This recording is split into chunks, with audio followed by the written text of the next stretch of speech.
everything taken care of. I'm sorry if you guys are hearing my voice 2 or 3 times. Let's just try this again. So, technical difficulties. We're going to have some. It's technology.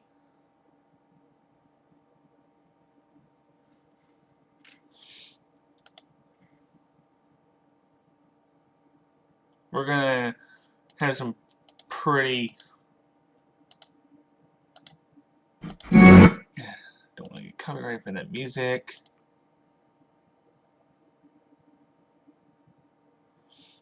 Okay, I'm just trying to figure out everything that's going on here with the technical side of things going on right now.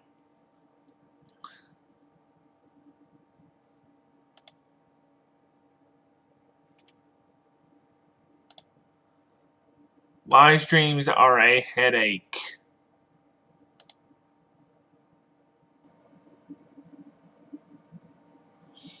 Okay, I'm just trying to figure out everything that's going on here with the technical side of things going on right now. I'm listening to myself.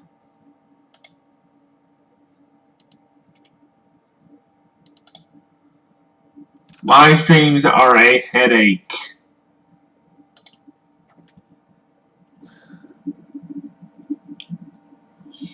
Okay, I'm just trying to figure out every... Okay, that's loud.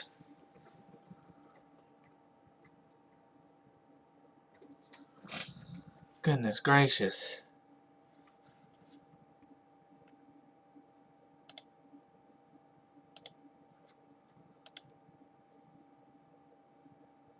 And why isn't my camera working? No. Wrong camera!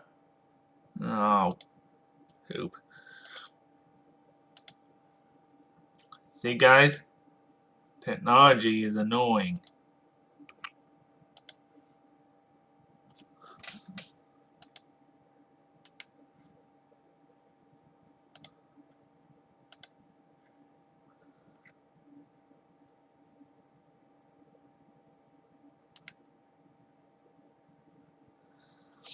And I can't even edit this live stream, so it's not even... It's not gonna be... anything that's going on.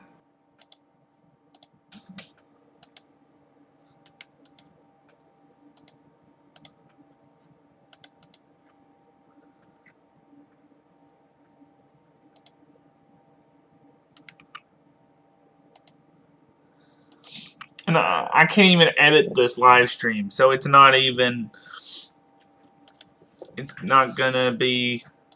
anything that's going on. Okay, we've got 49 minutes currently till pre-show.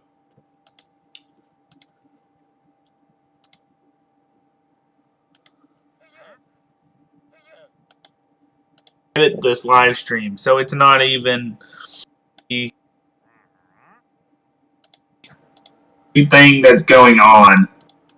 I am just hearing myself blab. But, yeah. Okay, so we got a wandering trader here.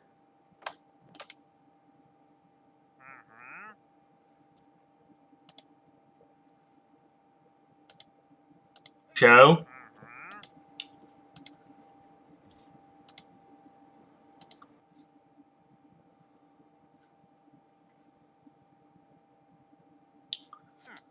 Yeah, I restarted it because I was in emails and stuff that I couldn't allow people to see. So that's why it restarted.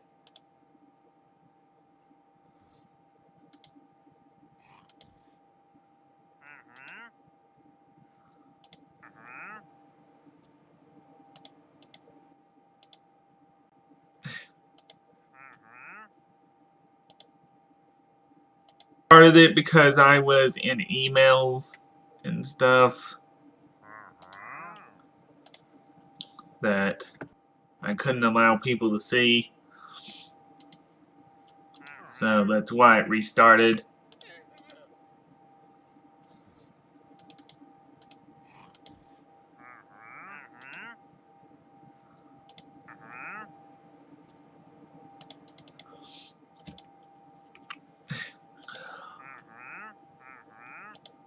Goodness. Started it because I was... There's going to be a lot of echoing in the stream, I can tell. Why are you being such an annoyance? Huh? Why? I don't have anything to trade with you. I'm going to turn up my volume. Ow. Hey.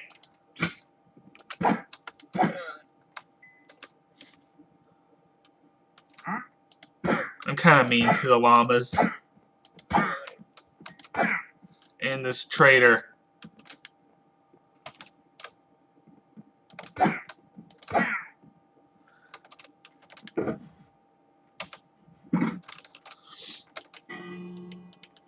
I don't know if Bryce is gonna be back on the server because he left me a note saying he's taken off or whatever.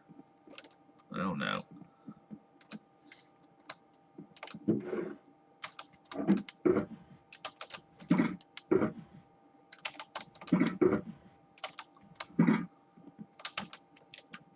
We're just goofing around on my aquatic land server, waiting to be entertained by some people telling us something.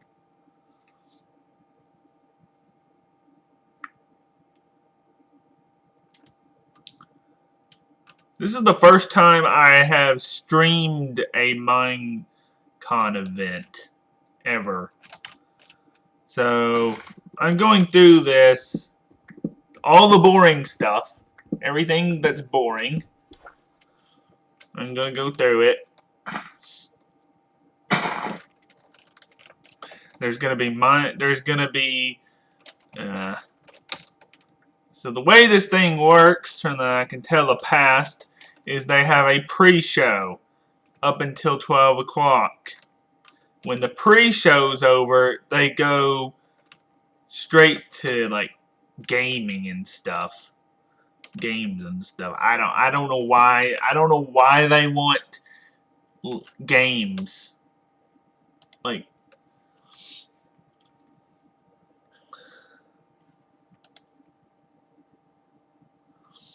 nobody's watching me.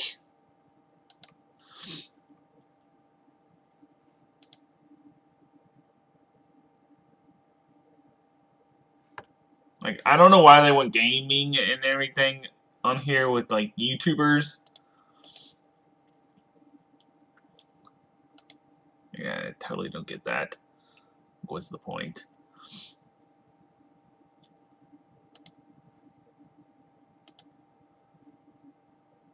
Like, why is my thing not working?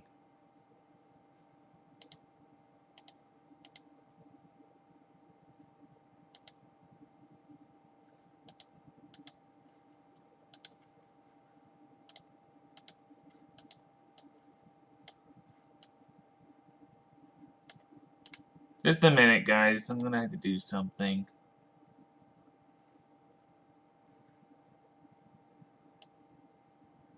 I've got so many windows opened up here. That's why it couldn't see my face.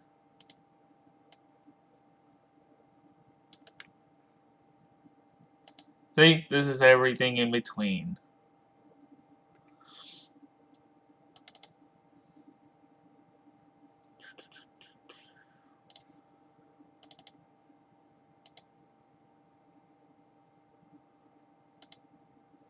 This should be better now. Possibly. Maybe. Come on.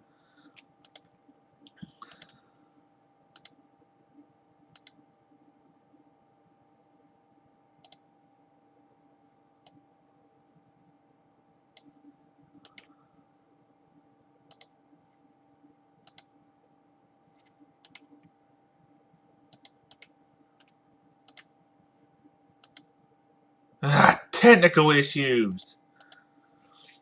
Hang on, technology.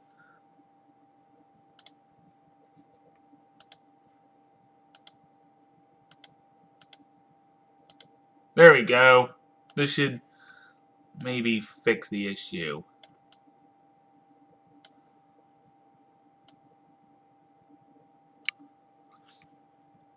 Maybe.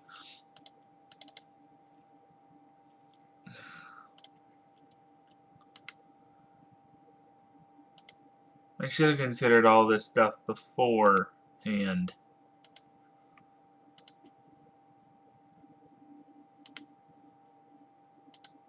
But this is a fun of a live stream.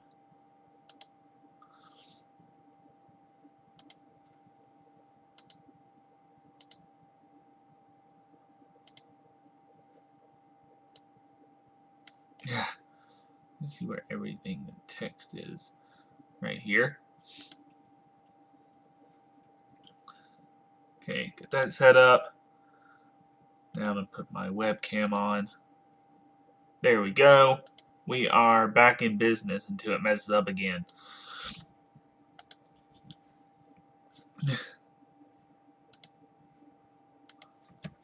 I do have a Discord link in the description to the Discord. So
okay.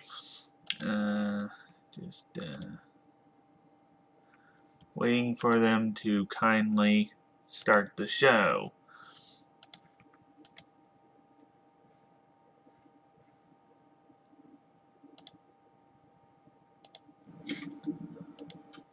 My stream's still behind.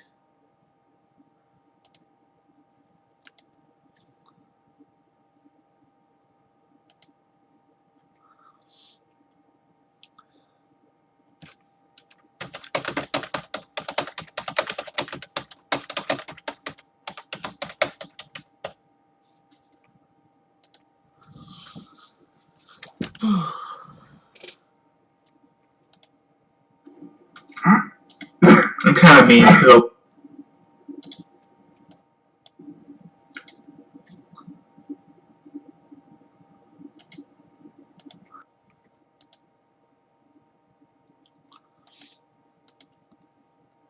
38 minutes. Phantoms are gonna get me. Time, set, day. Home.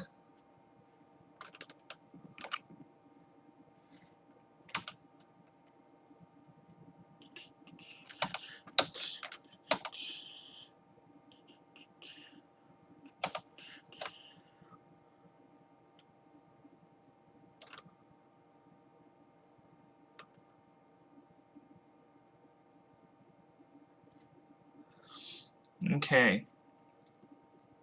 So the way this is gonna work, once again, they're gonna have a pre-show with some YouTubers. Then at 12, they're gonna go do games or Minecraft related games or something. Then they're going to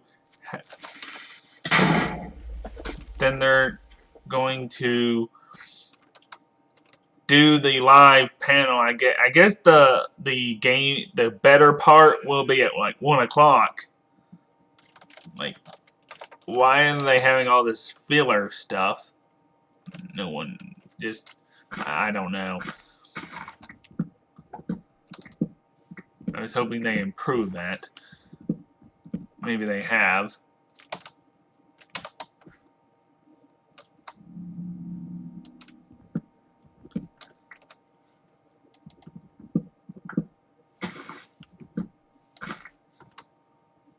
There's like no reason for them to have that kind of stuff. I don't know.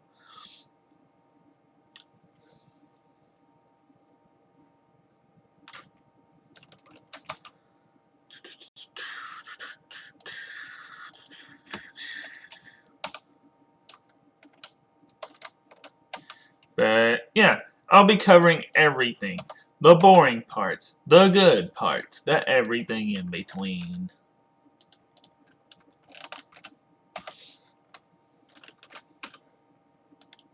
The good, the bad, and the everything in between.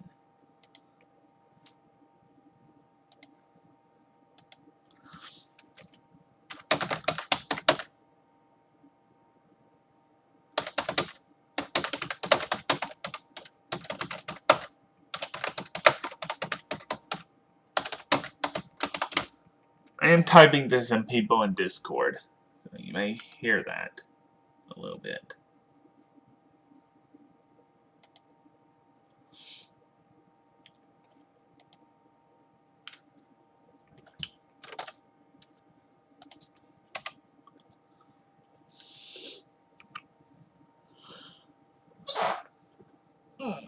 Ugh. I am a little tired here.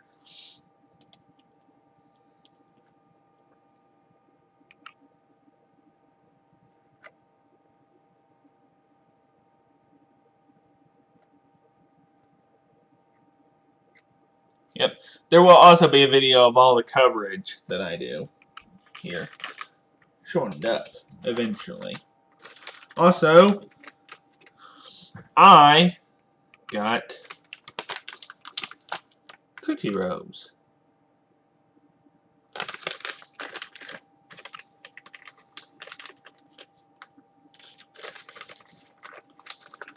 Found these at Hobby Lobby yesterday for higher than a Dollar Tree would have them. But yeah, more than a Dollar Tree puts in their bag, or more for what the Dollar Tree puts in their what the Dollar Tree puts in their bags. Can't talk right now. Yeah, $150 post show and development.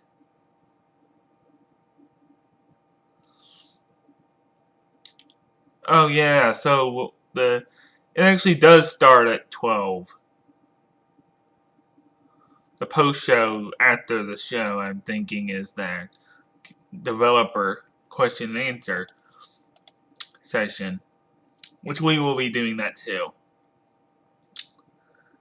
The stream will even have me occasionally leaving this area and going to the bathroom.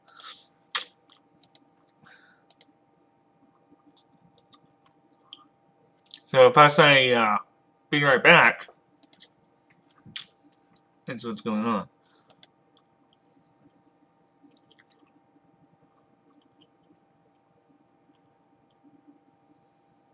Mm-hmm.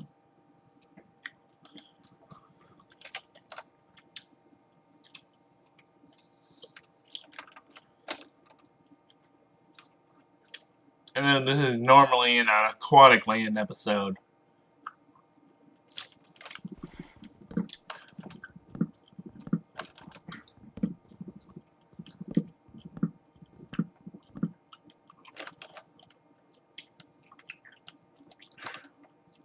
And man, my toe that I had surgery on. Man, I'm being completely random in this live stream, and probably nobody is listening. But for some reason, my toe really hurts a little bit. And I had surgery on it like 5-10 years ago. Then when I was at Disney, I stumped my other one. I mean, it kind of hurts. So they're both hurt.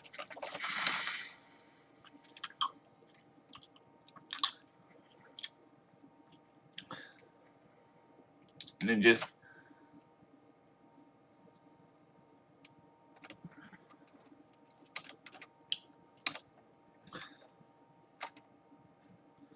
Yeah. Are we voting for the swamp? Or the mesa or the mountain? I don't know which one I'm gonna pick.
We are 30 minutes away from Minecon. Kind of actually starting. Oh, my foot. Really does hurt.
Almost 11 o'clock.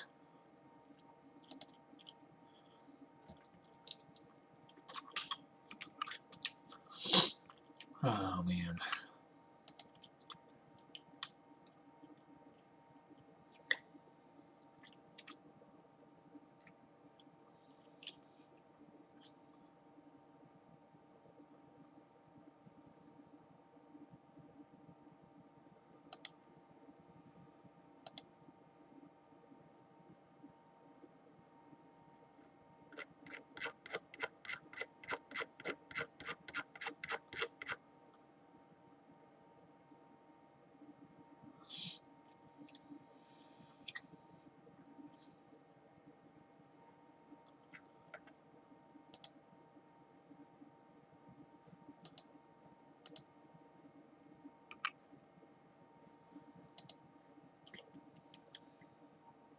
Do, do, do.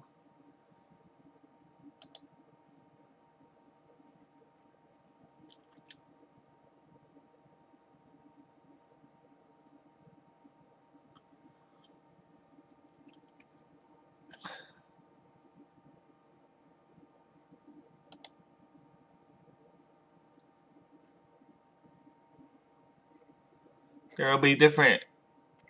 So maybe they're not having the games this year.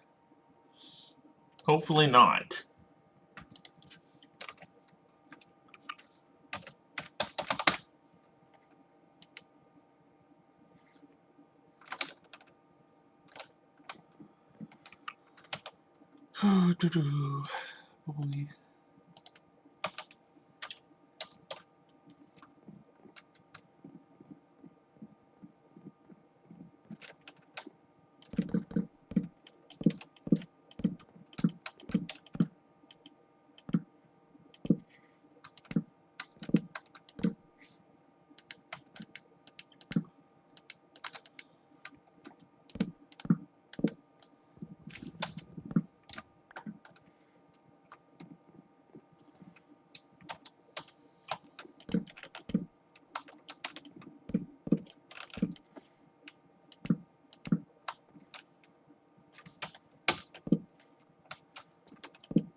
Okay. Slab it up, my dudes. Slabbing it up.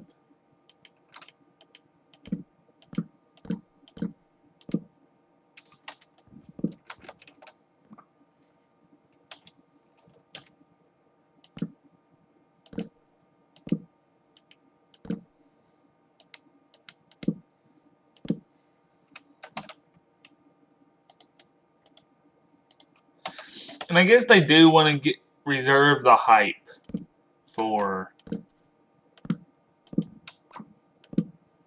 the event. Because it's kind of like it's its own movie, in a way.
Building along,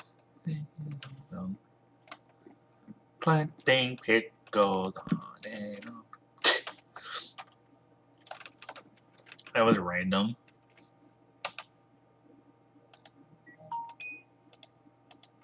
It is 11:02, my dudes.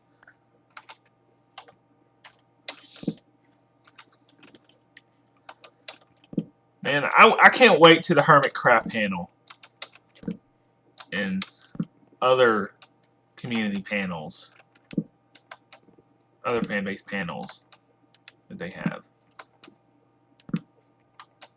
And normally I am taking a nap right now, so I am not taking a nap today.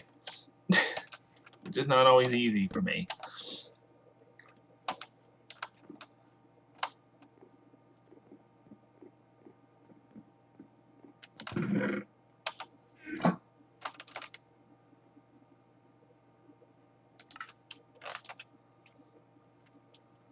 Which is an impressive thing in itself that I'm not taking a nap.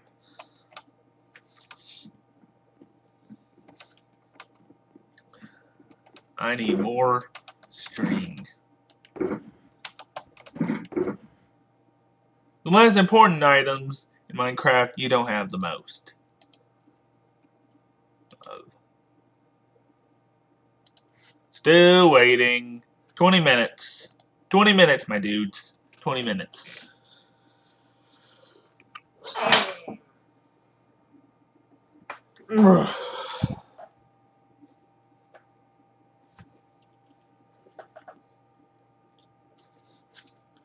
Could use some scaffolding, but do I want to go all the way to a jungle biome to get some string? Wait, I just need to wait until I get some spiders here.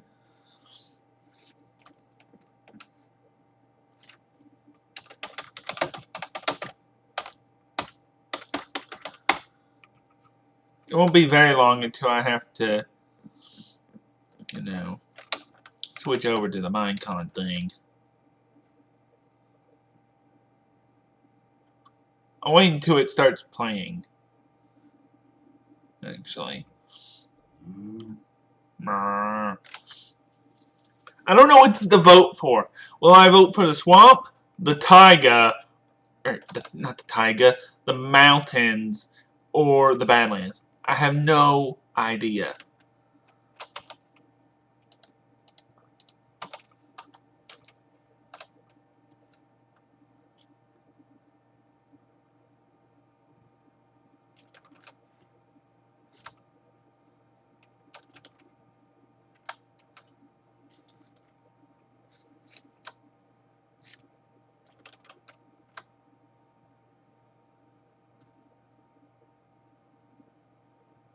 There's a skeleton, and it's on fire.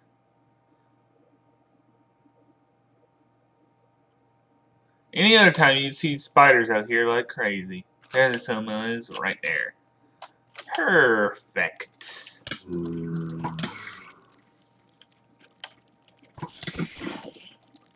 Okay, maybe if I could see, that would be better.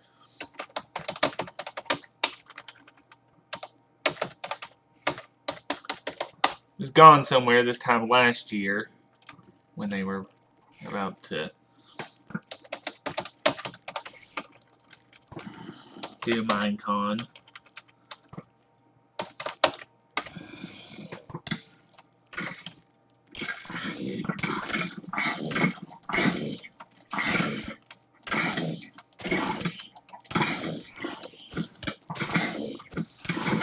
Okay, this is a mess.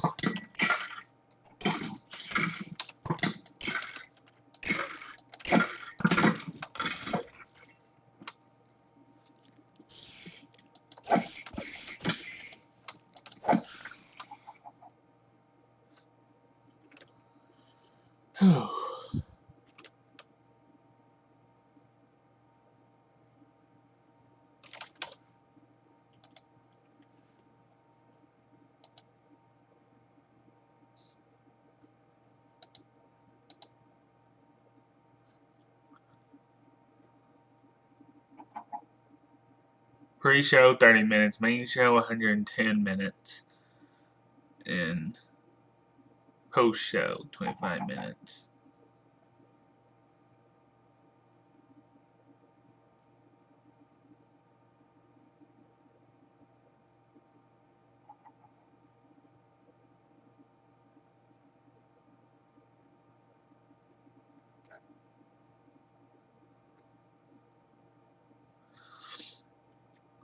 as I said, I don't know what they're going to do.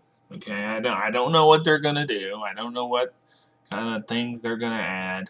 Nothing like that. Could be absolutely anything.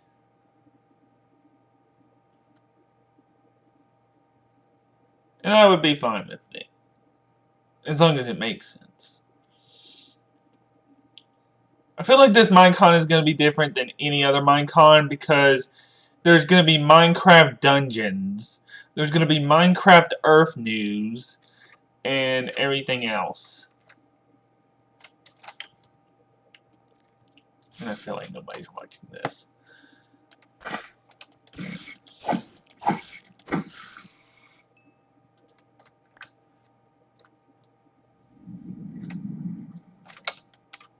But okay. You can dislike all you want, but still gonna be a thing. Still gonna be my live stream. Haters gonna hate, people. Haters gonna hate. For no reason at all.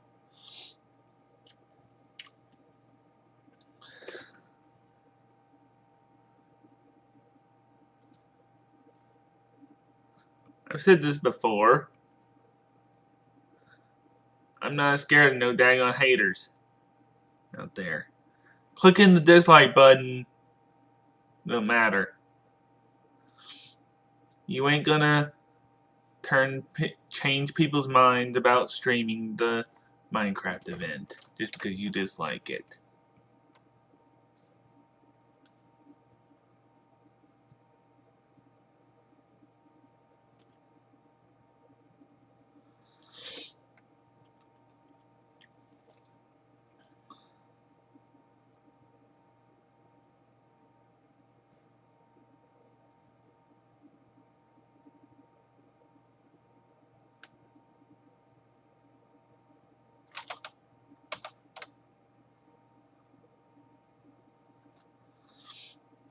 I don't stream on the second channel on this because people don't really watch the second channel.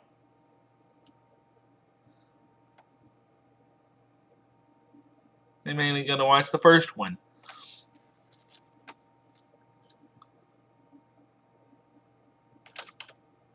I know you guys subscribe for Lego, but Legos take a lot. Yes, I'm gonna say Legos because I'm used to saying it. Stop motions, they take a long time to make. And I'm gonna make sure to have Ninjago out soon. Scripts gonna be done very soon. We'll start making the scripts again.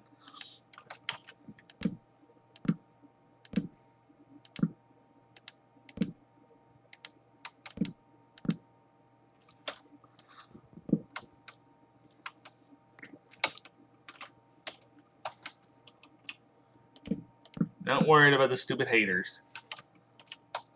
If you're gonna just hit the dislike button to hit it, then whatever. I'm not being ignorant just because I say that.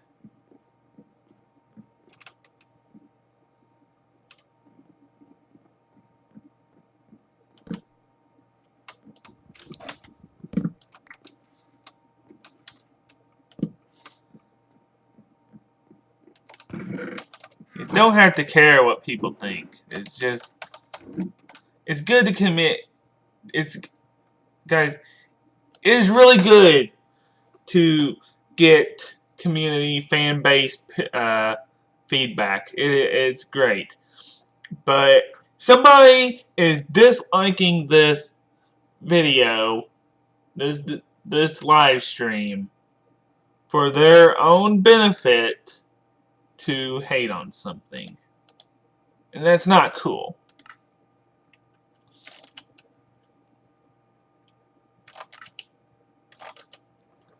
That's not cool at all.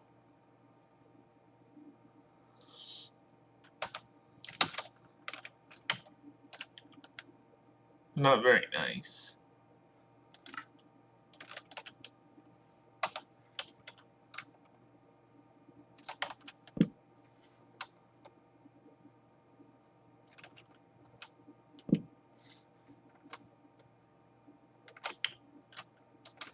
Okay, so we've got 4 main swamp houses here. I'm gonna have some cool, I'm gonna have progress made by the time I make another Aquatic Land episode.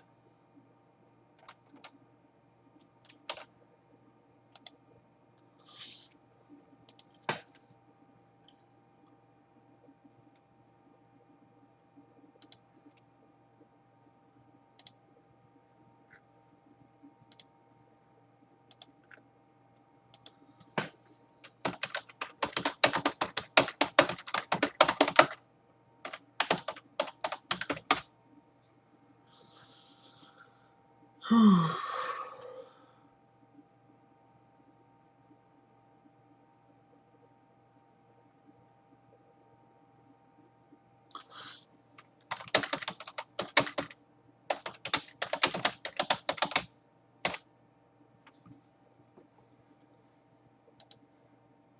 10 minutes, my dudes. 10 minutes. 10 minutes.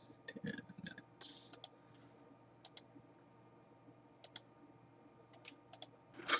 But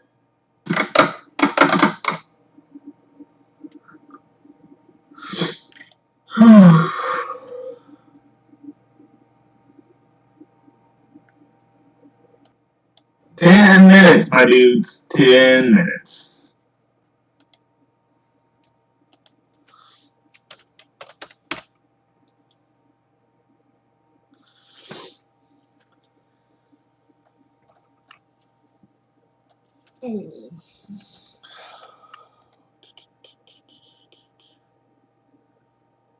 If you're in the chat,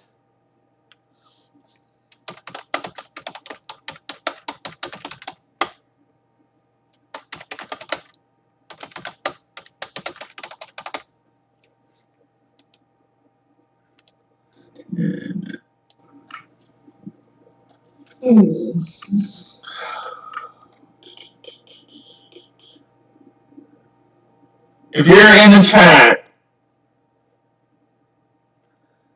I may be a nerd, but it's within good reason to be a nerd.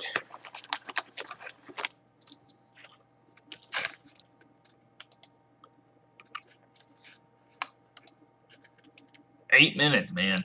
8 minutes. Is it really just 8 minutes? Oh, man. Craziness.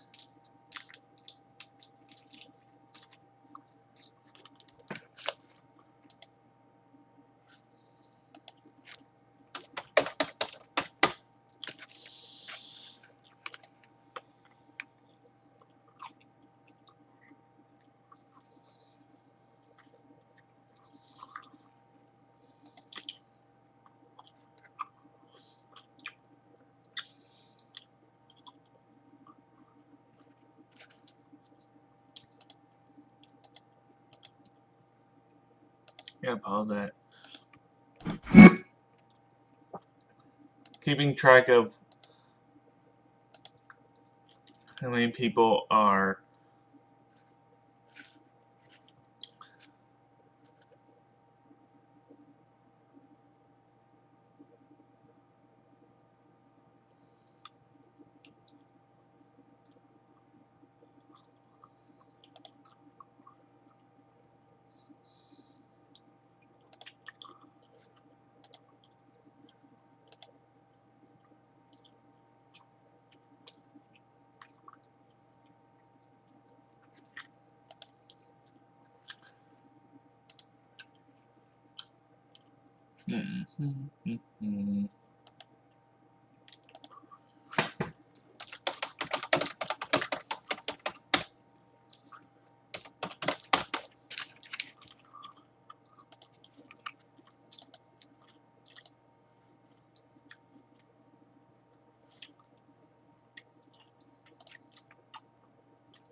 No, this is not edited at all.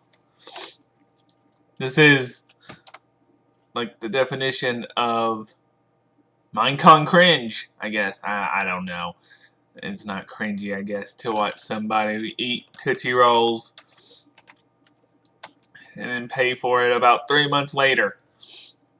3 to 4 months later at the dentist.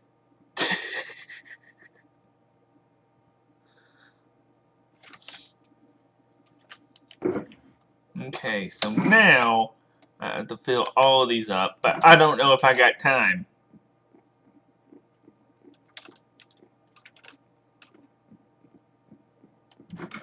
It stinks that there's no way to edit those live streams.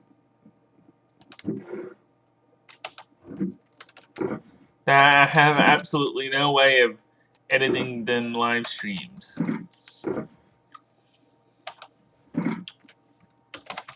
Let me see real quick.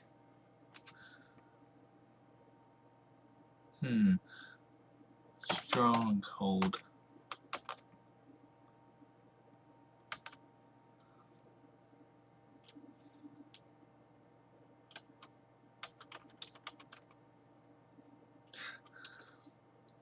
I need more shulker boxes, but I ain't gonna go. I don't have time to go all the way into the end and everything.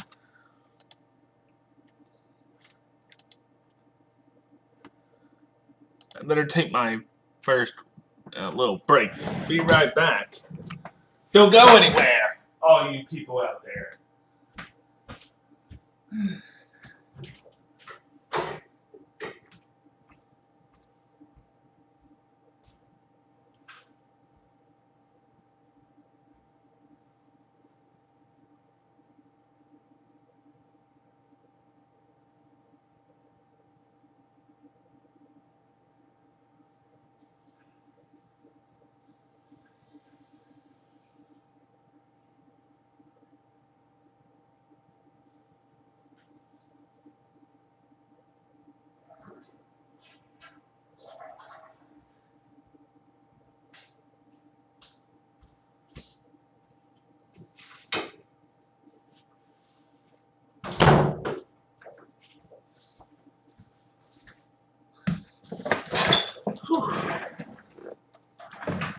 Okay.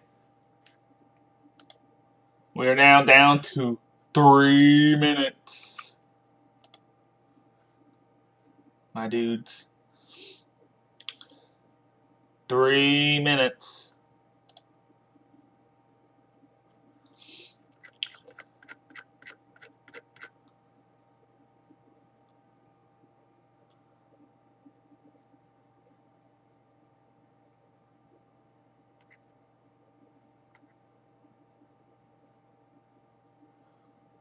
Okay, so I'm going to now switch to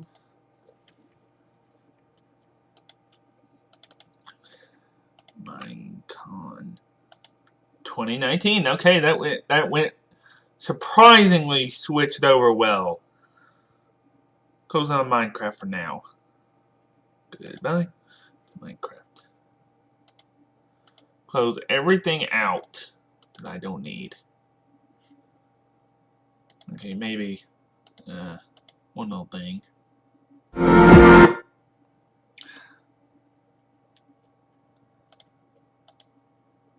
Ads are great and all, but they are a pain.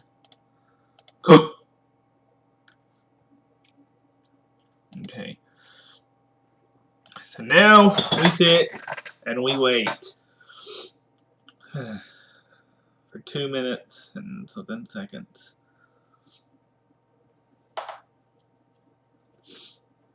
Ah, man.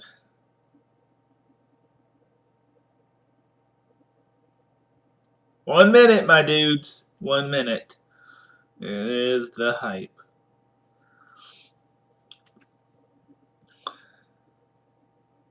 I don't think I've ever been in an event been on time to an event like this. Okay, so it's like 2:15 that they end this thing. Man. Okay. They're gonna be over early. A little bit earlier.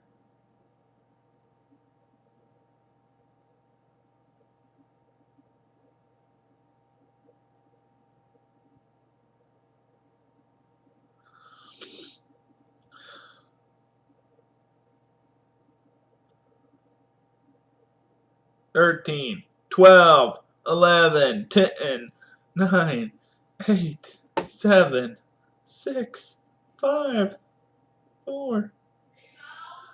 Oh, okay, just a minute.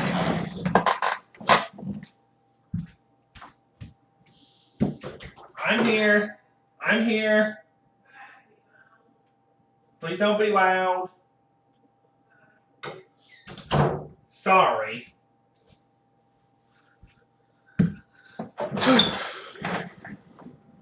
I wish I could edit this.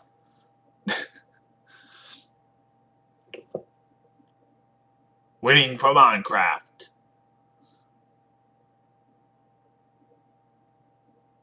Do do do do do do do do do do do do. Come on, hurry it up.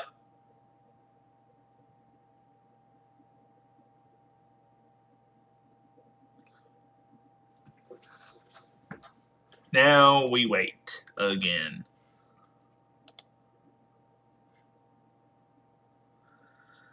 Oh, this is gonna take a long time.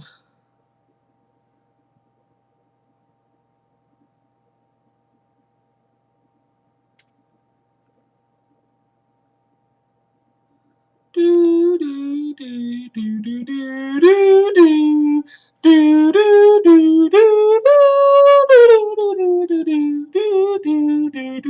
do do. Let's see if Echo Soldier is saying anything here.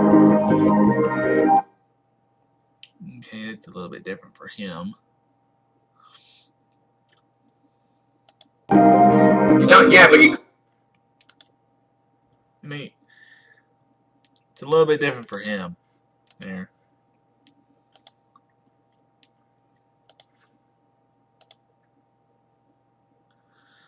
Now we're waiting. It's exactly 11:25.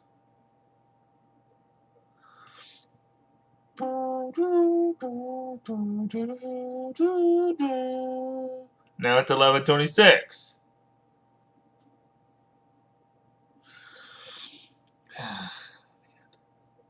I think I need to go get me something to drink real quick. I'll be right back. I'm sorry if you hear any background noise, guys. If there's anybody watching this, I'm sorry if you hear any background noise.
admit that was pretty loud.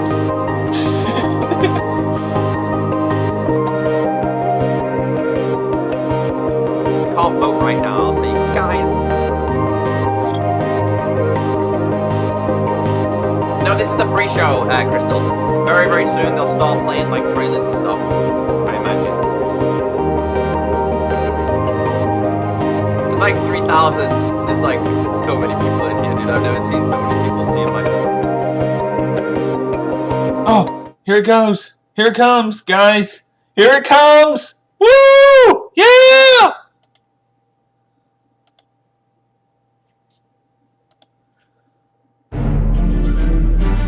The pre-show!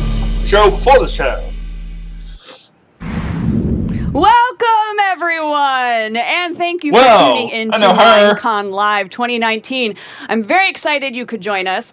I'm Jessica Chobot, your pre- and post-show host, and we are hanging out backstage at Minecon Live. Now, this annual update on all things Minecraft is an absolute highlight for me, and I can promise you we are all in for an exciting event. I'm super stoked to be here. As you can hear, everybody else is super stoked to be here. I listen to Minecraft daily, the soundtrack. I have my own builds that I work on, and I create a ton of stuff with my son, who then promptly makes me destroy it, some of which you can see here. I'm very proud of this. This is my Wonder Woman invisible jet from the JLA comics and the cartoon, so I'm super, super stoked about that. I actually put her inside. But enough about me. The audience is arriving in the main theater as we speak, and the atmosphere is absolutely electric. Hopefully at some point we can go and have a look. But in the meantime, we've got a fabulous program ahead of us, so let me start by giving you a quick overview on how this day will unfold. So, this bit now, with me, is the pre-show, and then in 30 minutes' time, we will start the main show.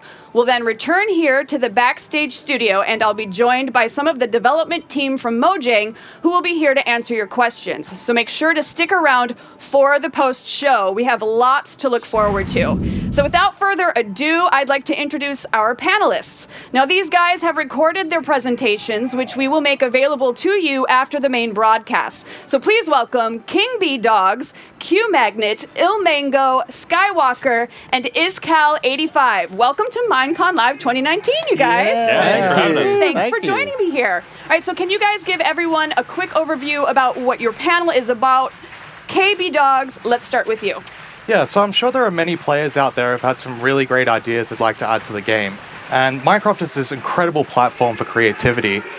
Through the power of modding, no matter who you are, anyone can add their ideal experience to Minecraft. But every experience starts with design, right? So it's kind of like the seed that grows. Basically, you think of an item that kind of helps you defeat that long-standing boss, or perhaps a potion that helps you last that little bit longer in your battles. Design helps us structure the experiences we play in Minecraft. But every experience starts with ideas, and you got to kind of think of, like, how do I bring it all together? Through our panel, we hope to inspire players on not only how to structure these experiences through design, but also how to evolve it once you've actually released it into the wild. Got it. So would you say that your panel is a way of taking those ideas and learning how to utilize them in the game? Yeah, absolutely. So we want to kind of go through the process of how you actually design these experiences and then implement them into the game, basically. Very cool. All right, so moving on, Cube Magnet, pitch me on your panel. So our panel is about something called Diversity 3. It's the third game in a series that I've been working on for a number of years, and it's all built inside Minecraft. So it's got, basically what Diversity is it's like 10 games inside one game that's all built inside Minecraft. It's like total gameception. So we've got a mystery space adventure.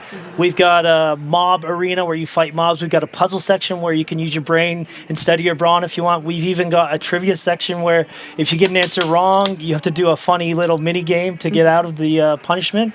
So we had a lot of fun doing that. And the panel is sort of like our experience of building that. We start on a world that has nothing in it, just air. And we build this thing. And so there's different techniques that our team used to build it. And it's totally free. So you can download this game, just Diversity 3. You can install it on your own computer. You can play it solo, or you can upload a server and play with friends. It's really, really fun with friends. Oh, very cool. So kind of like a lot of, I guess, for lack of a better phrase, mini games, but all in one common main area. Yeah. It's really fun because you get a lot of choice to do. You might not like this one thing, but maybe you like this other thing, and just kind of caters to a lot of aspects of Minecraft gameplay. Very awesome. All right, so Il Mango, I can let's hear go with people you. outside, Pitch so me on your panel. So I'm part of the Cycraft server, and what we're trying to do is to push the people there. vanilla survival game to the limits. So the server is all about redstone and building farms, for example, and we work together on that as a team.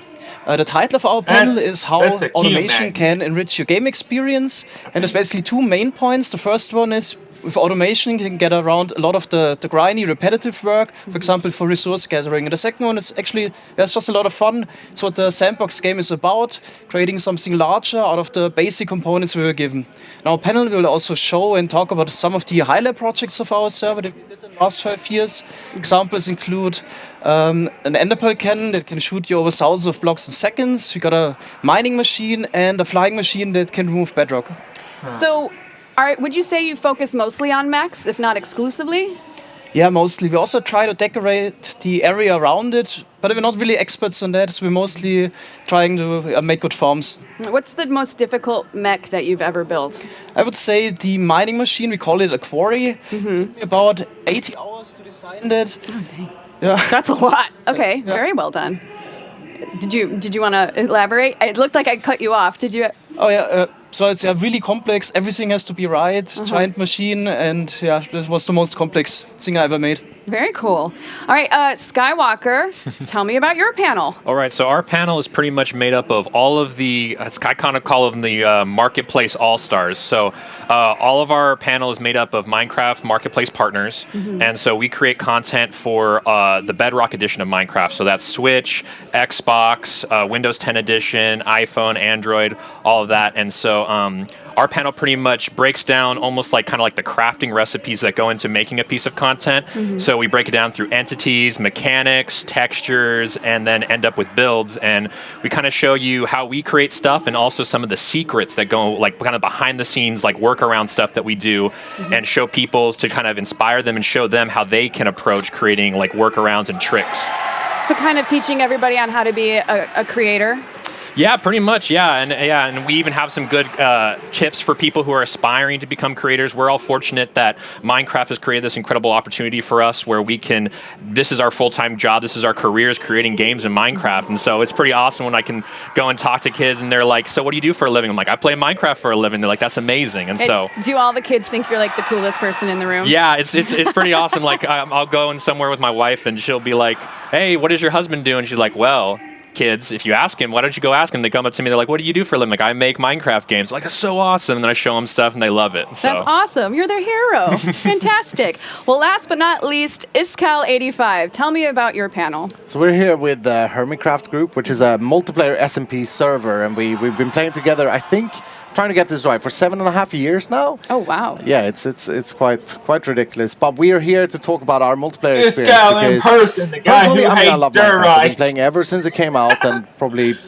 play too much Minecraft if that is a possibility. But to play together with your friends, to create things together with your friends, and like take the game beyond what it maybe was meant to be from the beginning, that's just something else. And we're here to discuss like the things that we have done in the past, and specifically this season where we played on the same world for 1.5 years now. So we had a lot of things to talk about, but multiplayer Minecraft is definitely,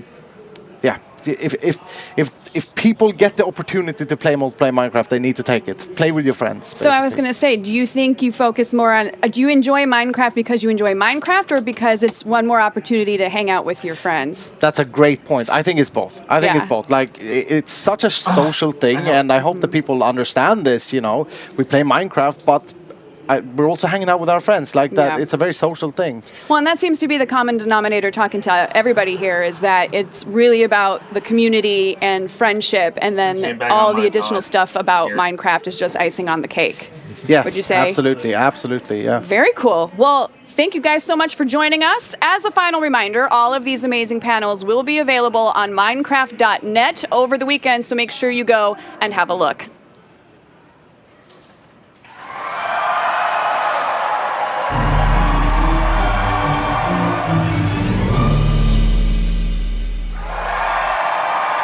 right, so next I want to look back at last year's biome vote and just quickly review what you voted for and have a sneaky peek at what you're going to be voting on this year. So let's take a look.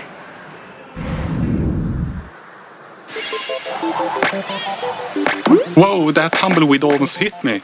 Well, they don't call it the Badlands because of their good manners. Ooh, this new cactus is fancy. Ouch! What's that spooky vulture doing? Vultures are drawn to loot left behind by unlucky explorers. Not the loot! Is that a boat? Yes, this boat has a chest built in for all the cool things you find at sea. And look, it's our new friend, the frog. Ew! Actually, we're not that close. Here's a mangrove, a tree that thrives in the swamp. We should get out of here. That frog is looking at me funny.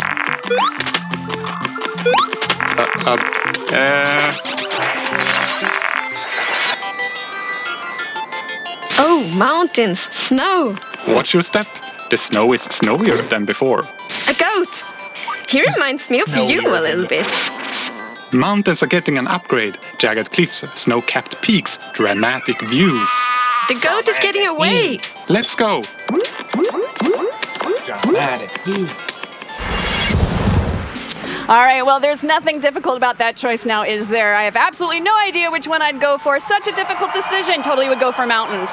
When the voting happens, please be prepared, as you will need to have a Twitter account so that you can go to the Minecraft Twitter page where there will be a pinned poll at the top. So may the best biome win!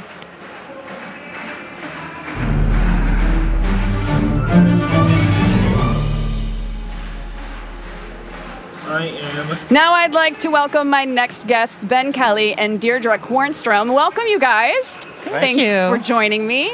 So, Ben, your work epitomizes what Minecraft is doing in education. You are a massive champion of teaching empathy, and you've been a Minecraft player and teacher since the very beginning. You recently accepted a STEM award for running a global sustainability shuffle project where classrooms around the world built SDG solutions in Minecraft. So can you tell us a little bit of what that means? Sure thing. For the last 2 years, students around the world, from kindergarten all the way to college, have been working in Minecraft to build solutions for the UN Sustainable Development Goals. There's a single world file with 17 villages, and each village represents a place for a goal.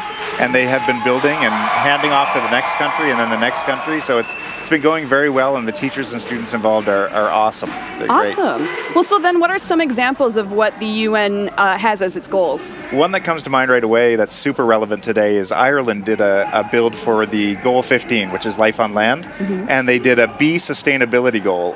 So they actually were thinking about bees 2 years ago. They did a really cool side project, though, about cows and cow farts. And yes, I said cow farts. And that was if you feed cows seaweed mixed with their food, cow fart emissions or methane emissions go down.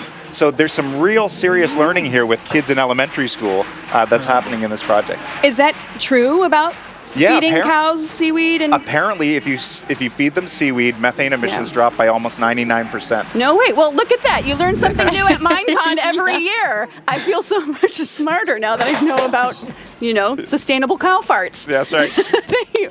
Well, what has the response been from teachers and students involved in the program? There are incredible teachers using Minecraft all over the world, and the teachers involved in this sustainability shuffle are no different.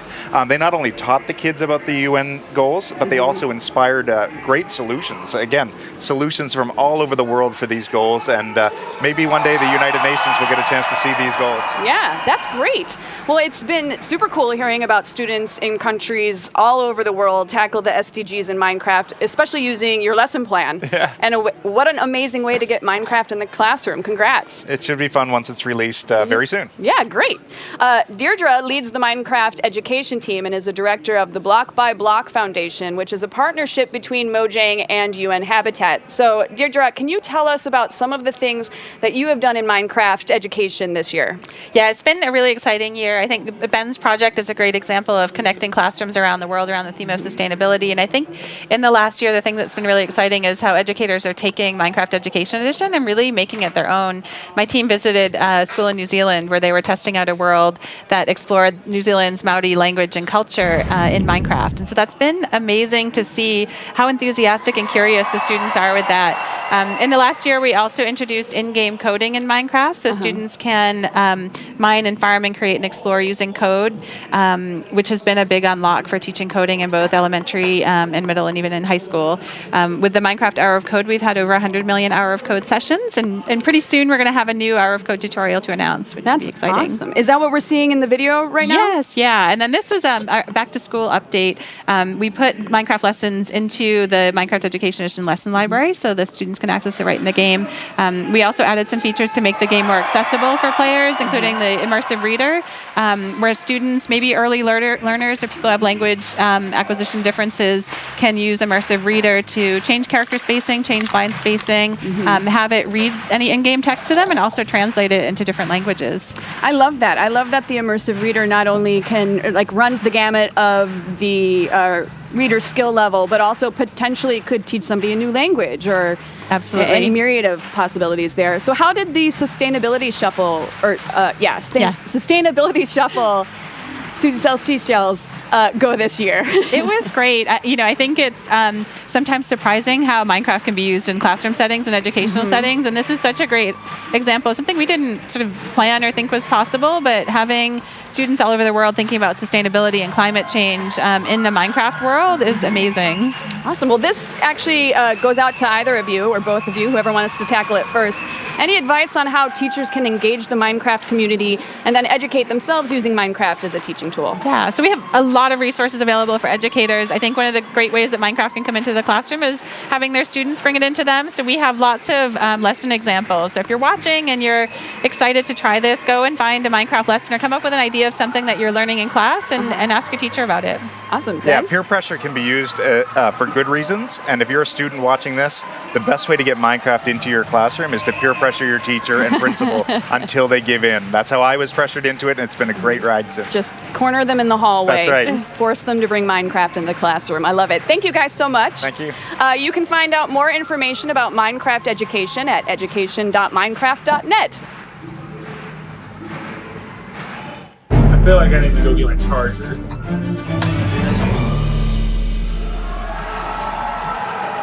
So celebrating Minecraft's 10 years, Mojang has teamed up with the Museum of Pop Culture, Mopop, to create the first ever interactive Minecraft exhibit.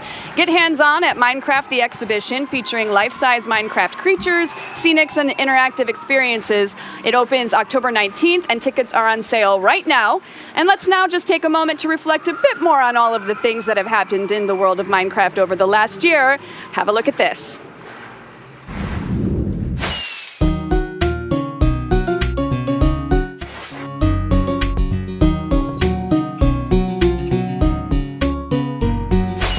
生まれたらね、また皆さんにお見せできたらなと思います。かわいい。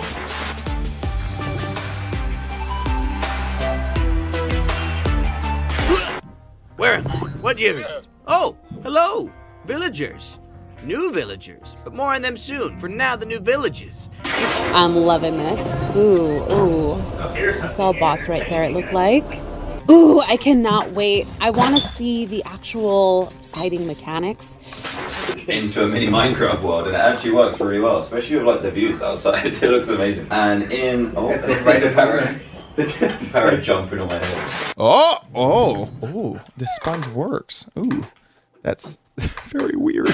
There's a cartographer, our farmer, our armorer, Thomas. With foxes, guys, we've been waiting all week. Super excited. What? Give me 6 gaming. Not good at all. Oh my gosh. Attack! Shoot the arrows! Go! Holy moly, there are arrows flying everywhere. That encompasses a large majority of Minecraft's last 10 years worth of accomplishments, but it's also a highly connected adventure map. Yeah, now you're looking like a real Echo! I'm kind of curious. Echo Did 4J Soldier! build the maps Cool! with like default text yet? That's so cute. How are your claws now? Nice and sharp? Why are you sharpening your claws, by the way? Oh, dude. So Noodles! Cool. That is cool. Okay, I like this too. So, oh, yes, you can play multiplayer, co-op. Okay. And then you can start constructing things that Jumbo. other players are then able to see. So I can see through the build. I guess you're gonna stay right there. And Where's me at? Where am I at? I guess, can we also put you there? Who is he? Come here, friend. Let me be your Devin. friend. It's Hermit Crab. You are a mason. Oh, Jesus, there's a lot in here. Oh, really? Yeah. Should we just get out? I think kill them and then...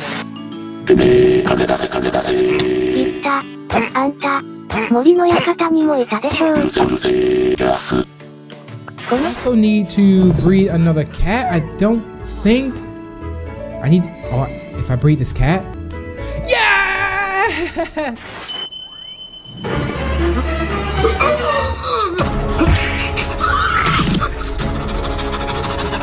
This is amazing, dude. Rage Elixir! So basically, we can play Minecraft anywhere we want now. Goodbye, hard work. Goodbye, funny. Guys, let's just light everything on fire. Bye-bye. Goodbye, builds. I love that one. That sounds like how I usually play. Oh, let me build all this and then blow it up with tons of TNT blocks. What an amazing year it has been. So many fabulous things to look back on and celebrate. And to tell us more about some of their main highlights, I'd now like to welcome Megan and Liam. Welcome to both of you. Thanks for joining me here. Thank you for having us. Oh, of course. Now, I know you guys are going to be part of the show. Do you know 5 anything minutes about to it the that you main can show! tell us? Oh, you're just gonna have to wait and see, but we have some good surprises in store. Oh, good. That's Well, good. I can handle with that. I can sit with that. That's great. It's been, that being said, it's been an incredible year. Megan, what has been your favorite highlight over the past year? My favorite highlight? Well, I like building, so the scaffolding has been incredible, right? Oh, yeah. I love the scaffolding. It's so fun, and the popcorn effect. I don't know, it's like ASMR. I got that. Every time you cut it down, Put I'm it down and like, it all just "Ah." slowly falls down. It's like, Except when I do it underneath me and then I fall to my death. That's the worst. Oh. I do that often. It's just, when do I learn? I don't think it happens. Liam, what about you? What's been your favorite thing this last year? The updates have been really, really good. Villagers and pillagers, that kind of stuff, but I've still enjoyed my roots of caving. I like the adventure aspect of it too. Exploring new areas. There's new chests and villages too. A bunch of new loot. I just like the feel of adventuring. How do you guys like to play Minecraft? Do you creative, survival, friends? What's your preferred Survival, method? SMPs. You have one, your mom, but I thought he was your friend. Not after this. Oh, got it. Okay, this is awkward now. I've made it awkward. Just kidding. We like playing on SMPs together, like servers together, which is usually survival because there's a bit more grind and accountability involved. But I don't mind going into creative to build things. For time lapses, I think it's really satisfying. But I love creative time lapses. I can watch those videos all day. They're so nice on TikTok, right? I like making those too. They're fun. Yeah, they're good. How about you, Liam? I enjoy the grinding aspect of it. I love survival. I hate creative. I'm going to be the one against you two on this. Get off the stage. No, I'm kidding. Stay. No, you just got to stay. It's your job. But so you hate creative as much as that hurts me. I don't hate creative. I just don't like using it myself. Oh, that's fine. It takes away from it a little bit I'm for only me. teasing. I don't like when you tease me. Okay, that's awkward again. So when is your preferred method? Just grinding across the board and just seeing how far you can go? Yeah, I like trying to go for the big things like the beacon, slowly grow up to that. I hate things like me and Megan have had this argument a lot of times, the AFK fish farm. Oh, I love AFK fishing. I hate them. Why? It's just you do nothing and you get so many good things. I want to earn Just it. set it and forget it. I can be eating popcorn, watching a movie. I'm like, yeah, I'm getting that sweet, sweet loot. Megan goes to sleep. It's like, I'm going to have a mending book in the morning. Yeah, well, I'm not 12. What are you talking about? That's fantastic. Which biome, since we're going to shift gears here a little bit, are you rooting for in the biome vote? Swamp. Yeah? I have fallen into the place of Swamp Queen in Kingdom Craft. So even though I haven't posted my first episode, I have a lot of pride in the swamp. Nice. Which biome are you looking for? Mountains. I want the billy goats. Yeah, me too. Well, I've got a build currently that could use an upgrade with the mountains, and that would be fantastic. And the billy goats. And the billy goats. Of course. And the billy goats as well. in your opinion, what do you think has helped Minecraft stay relevant over the course of 10 years? And not only relevant, but also kind of kicked it up a notch, because this year it got really popular again. The thing is, Minecraft is just a good game from the start to finish, and the updates over the years have only made it better. I think a lot of people have taken a bit of a break. And they have something so amazing to come back to. We have people like PewDiePie who's playing, Jacksepticeye, and then Cupquake has made her return to Minecraft after like years of not playing. And there's so much content. You can seriously play it forever and not get bored. Yeah, it's definitely the updates. There's so many new things every year you look forward to. The snapshots giving you new playability whenever you need it. Not necessarily the game isn't perfect yet, but you could go on there, see what's new, test it out, and then go back to your normal world. I also think nostalgia was a big thing too. Yeah, nostalgia. I'm glad you mentioned that, because I was going to say, as wonderful as the updates are, I do think that the baseline being what it is, and it hasn't really changed too terribly much, you're able to kind of put it down when you need to and come back to it and still pick up and go. Like it's not, every year you look forward to relearning curve. I mean, maybe a little bit, but only for a hot second in order to remember what your button layout is, and then you're just right back in the mix. Absolutely. And also them adding like to the new consoles and that kind of stuff, making it different in every single console, cross-platform. Yeah, has really updated it too and made it more accessible. Yeah, I heartily agree. Well, shifting over to the new stuff that's coming up, what are your thoughts on Minecraft Earth? You've actually been playing it. Yeah, I played it at E3 and then recently at the offices, and it's just, I'm a big Pokemon Go fan. I love when worlds collide, and AR is just so fantastic. I love going outside and being able to be surrounded by Minecraft, going mining, maybe doing some raiding with some friends. There's just so much fun stuff. I don't want to tell you too much, because I think a little bit of it should be like a surprise. Oh, totally. Yeah, I'm looking forward to that. Really quick, I got 30 seconds. Give me an answer. Minecraft Earth. I'm excited for it. Haven't tried it. Dungeons, I'm very, very excited for it. Dungeons is the game that I'm looking forward to the most. I want it to be so good. It looks beautiful. I want it. It is good. Fantastic. Well, judging by the noise that we were hearing earlier, things are really starting to warm up behind me. Shall we go and take a peek at the main stage? Yeah, what's up, guys? All right. There they are! Minecraft! So there is real people there. Studio audience. I knew it.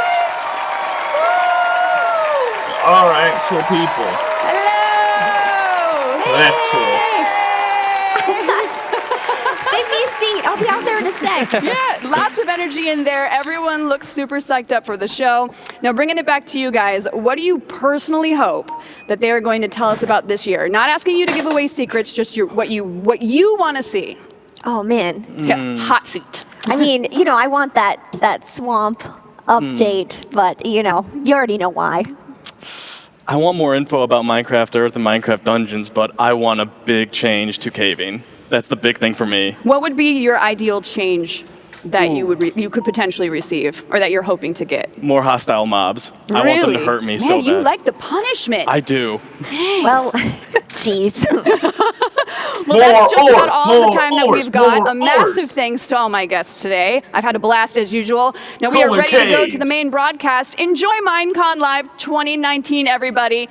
I look forward to seeing you back here after the show, so make sure that you don't go away, because we will have much more for you as soon as the main episode wraps up. See you guys in a bit. Here we go, my dudes.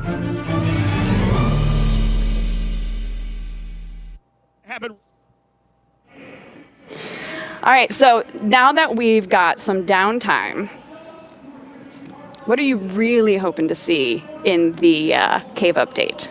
Hostile mobs. That's 100%. It? Just hostile mobs? Well, more than that, but I mainly want it to be the hostile mobs. Like, I want it to be more dangerous.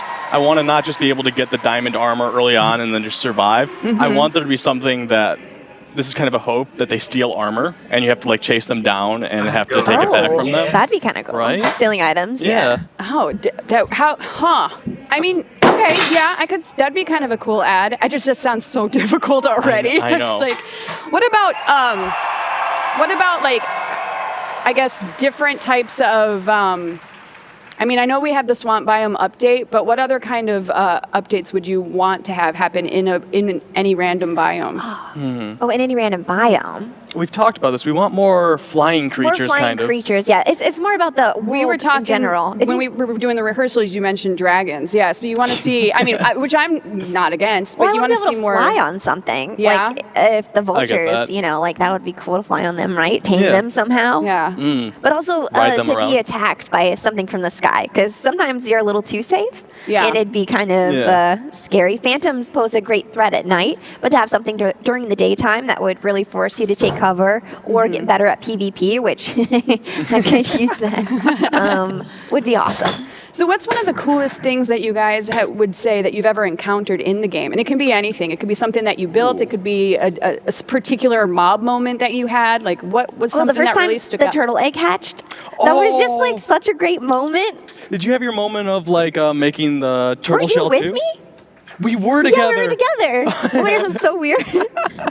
Yeah, no, I block you out of my memory. I'm sorry. It's okay. It's the same. So what would you say over the course of the last 10 years is your favorite thing? I mean, what really stuck out to you because that's a very long time. Some of the people even watching the show might not have been even born yet.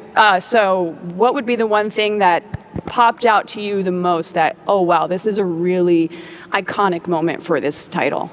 I think it's being able to play with friends. I don't know if it's an iconic moment could fit that, but it's the friendships that you make just from playing Minecraft together has been one of my favorite things. There's people I've met from all over the world that I never would have maybe had a conversation with, but because we're on the same Minecraft server, now we're friends. So building those friendships and staying in touch with people who have moved away has been like the most amazing part of Minecraft for me personally. For sure. Liam, really quick, because I'm getting in my IFB that they're ready for the show. What would you say is your... Other than that, I would say Redstone. Redstone has added a whole new thing to me. The first day I was able to use pistons was like game-changing for me. It was awesome. It was like I got to make this door that I just press a button and I could walk through and it just opens up. It was beautiful. Awesome. I know, right? All right, very good. Folks, thanks for joining us in our top secret talk. And get ready for Minecon 2019. Woo! It's finally coming. Well, it's already started, but it's finally here. This part.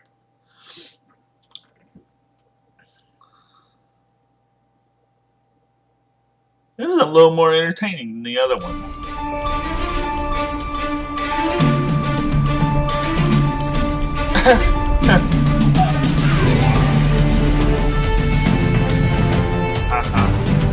How is he not burning in the daylight?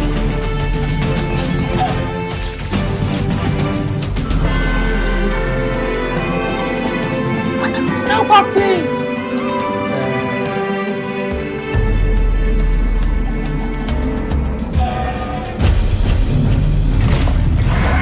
Oh, okay.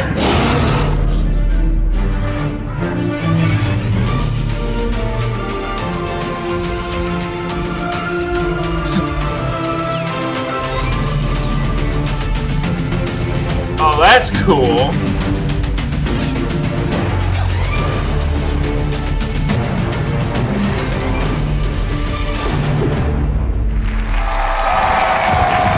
Please welcome Lydia Winters.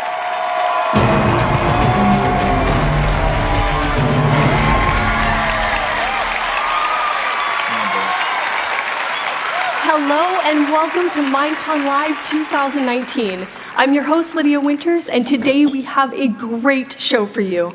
It's been a really exciting year. In May, we celebrated 10 years of Minecraft. Crazy! That means the game is older than some of you watching right now.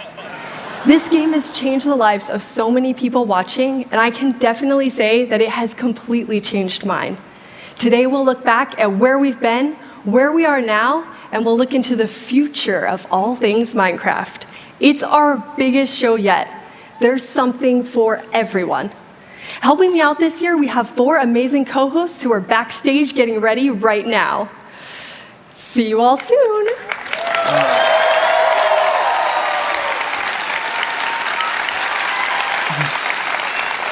Each of them has a great game show in store for you. We have our yearly vote where you get to decide what gets added to the game next. We have 3 great choices this year, but I'll let our trusty news correspondent tell you more about that later.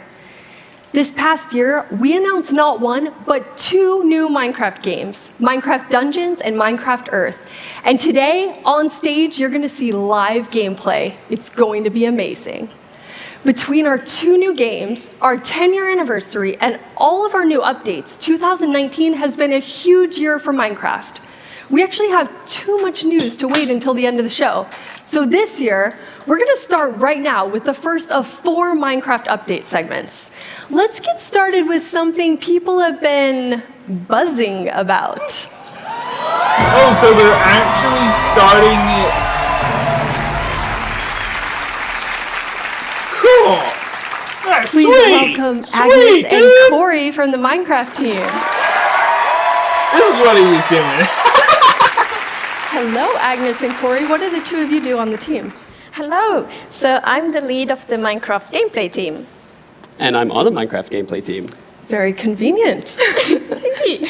So you're here to tell us about something pretty exciting and pretty adorable. What is it? Yes. So we're going to talk about the very cute and also useful bees. Bees. Let's look at some bees. What's this one? Yeah, so you can see here, the bees are going to and from the flowers, kind of pollinating the flower, gathering some pollen, nectar, taking it back to the hive. As they go, you can see them sort of dropping the nectar pollen particles and growing the crops, actually. And so you can sort of learn the relationship between the bee and the flowers and the crops and the hives that way. Yeah. That's awesome. They're a little bigger than I would have thought. How did you decide on their size? Yeah, so originally we thought maybe we'll have, tiny bees. Everyone expects bees to be tiny. They're already tiny. Tiny bees are not cute enough. They make you feel like they're kind of annoying. They're kind of swarming in your ear. And then big bees, we tried bees the size of a full block. That was way too big. It was not, no. So we settled on about half a block, and we think it's the cutest size for a bee. That's awesome. Oh, okay. People like the size of the bees. Apparently. My dad raises bees. And you actually thought a lot about how the real world and the game mechanics go together. So let's look at some of the ways you're teaching people about bees. Okay. Yes.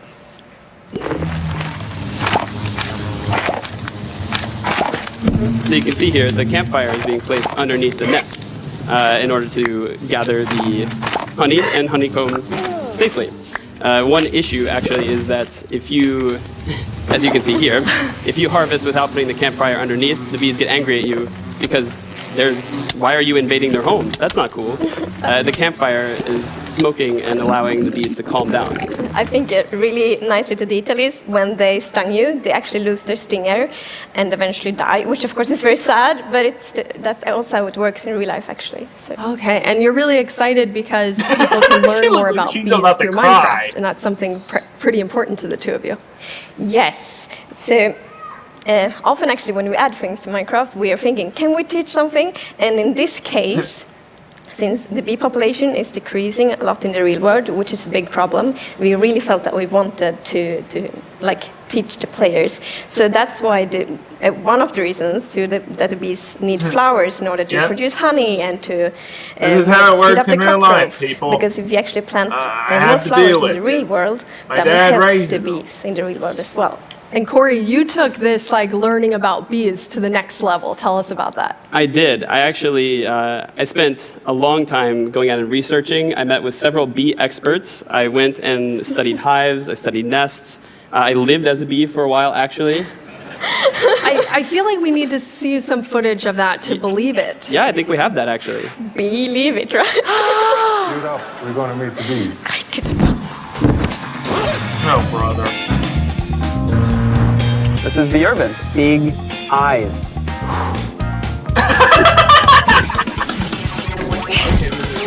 This is actually hilarious. It's a wrap for today. All right, Leif, it was good to be here.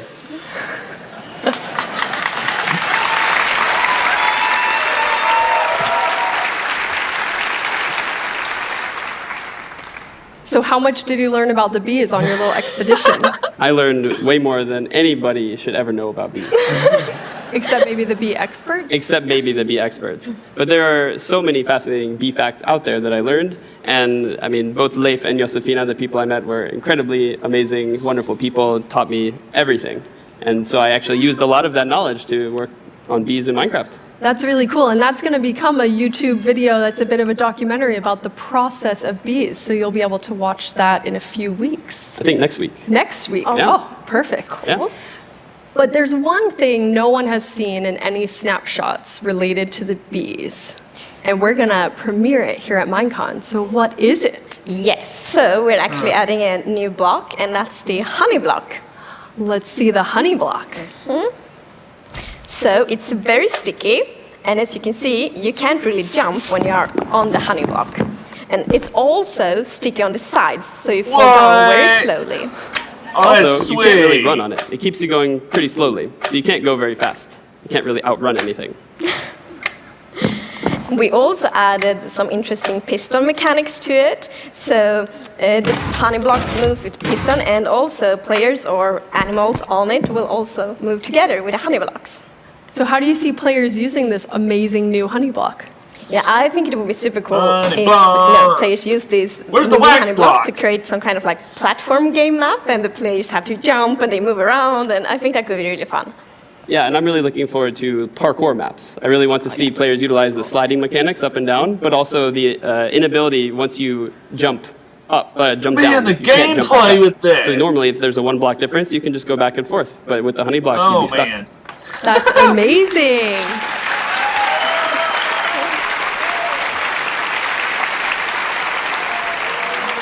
And last thing, Agnes, I know Corey has taken up a big hobby. It sounded like that you started doing it too.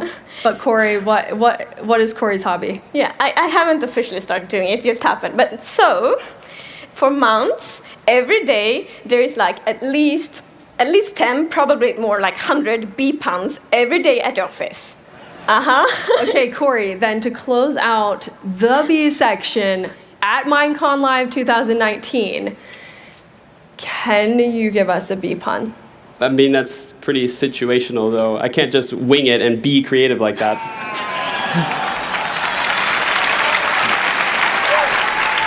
There we have it.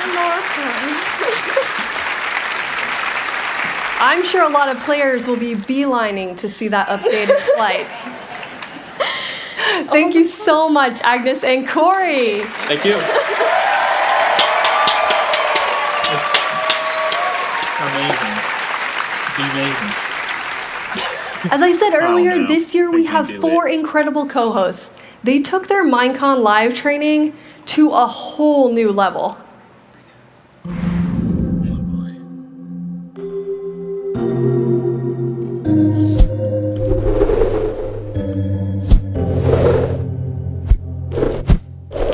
Okay.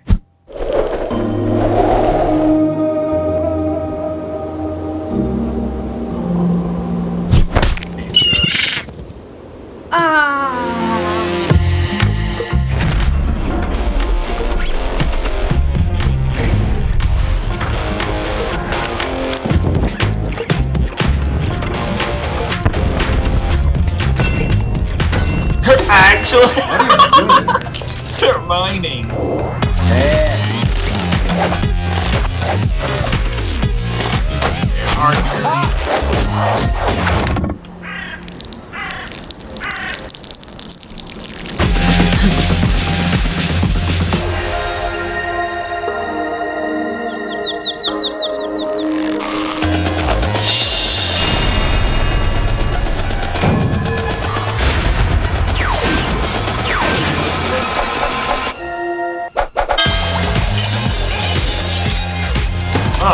Thank you guys for tuning in.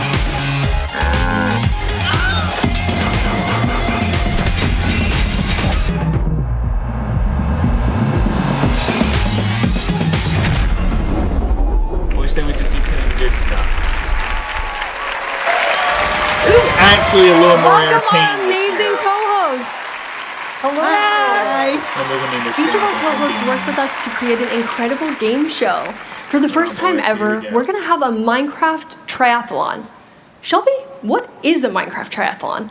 Basically, it's a relay with all the games. Minecraft, Minecraft Earth, and Minecraft Dungeons. Scott, Maslow, and Marielle will be competing against our team Mojang. Who do you think will win? That's for sure. Obviously. We'll see. I'm a little biased, so maybe Mojang? I know that one of the games has been making the co-hosts a bit nervous. I think that's your game, Marielle. Yeah, that would be me. I'm guilty. But they shouldn't be too scared. There may be some crazy things coming along their way, but they should be fine. Yikes. Scott, you have some special guests in your segment. Yes, my show is called Mind Games, get it? And I've invited my good friends Strawberry17 and HBomb94, and they'll compete against Shelby and Marielle in a word game. That sounds awesome. And one of our games has been a pretty big secret, but maybe you could tell us something about it, Masuo, please? Well, it will be in Japanese. That is a first. We've never had an all-Japanese game. Anything else? But I can give you one hint. Buzz. Ooh, it sounds like it's going to be amazing.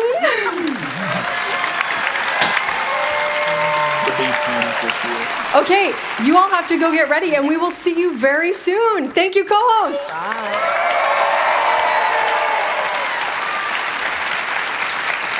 Minecraft is the game that keeps on giving with updates. Here's a look back at what's been added over the past 10 years.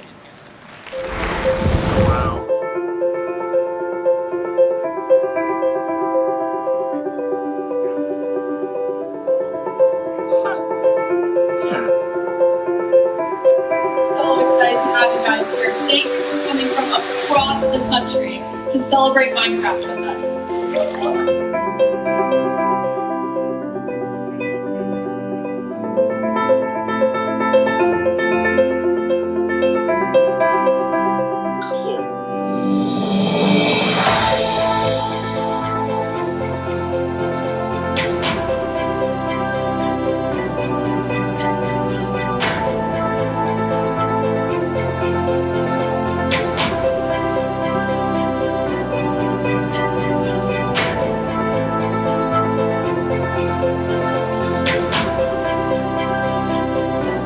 I remember the Bountiful update.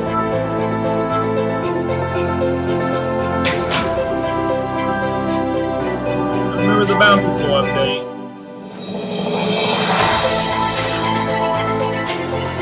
Remember combat update. I remember that one too.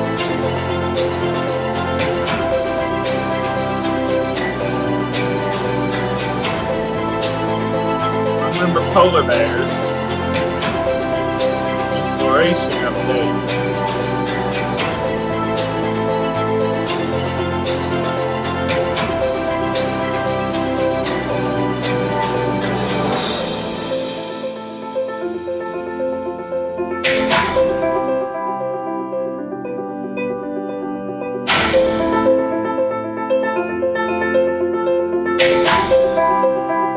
Man, this is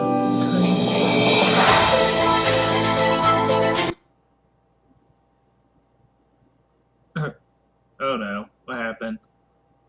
Oh. Pillagers! One of the best updates ever. 1.12, 1.13, and 1.14 are some of the best ones. 1.15 might be even smaller.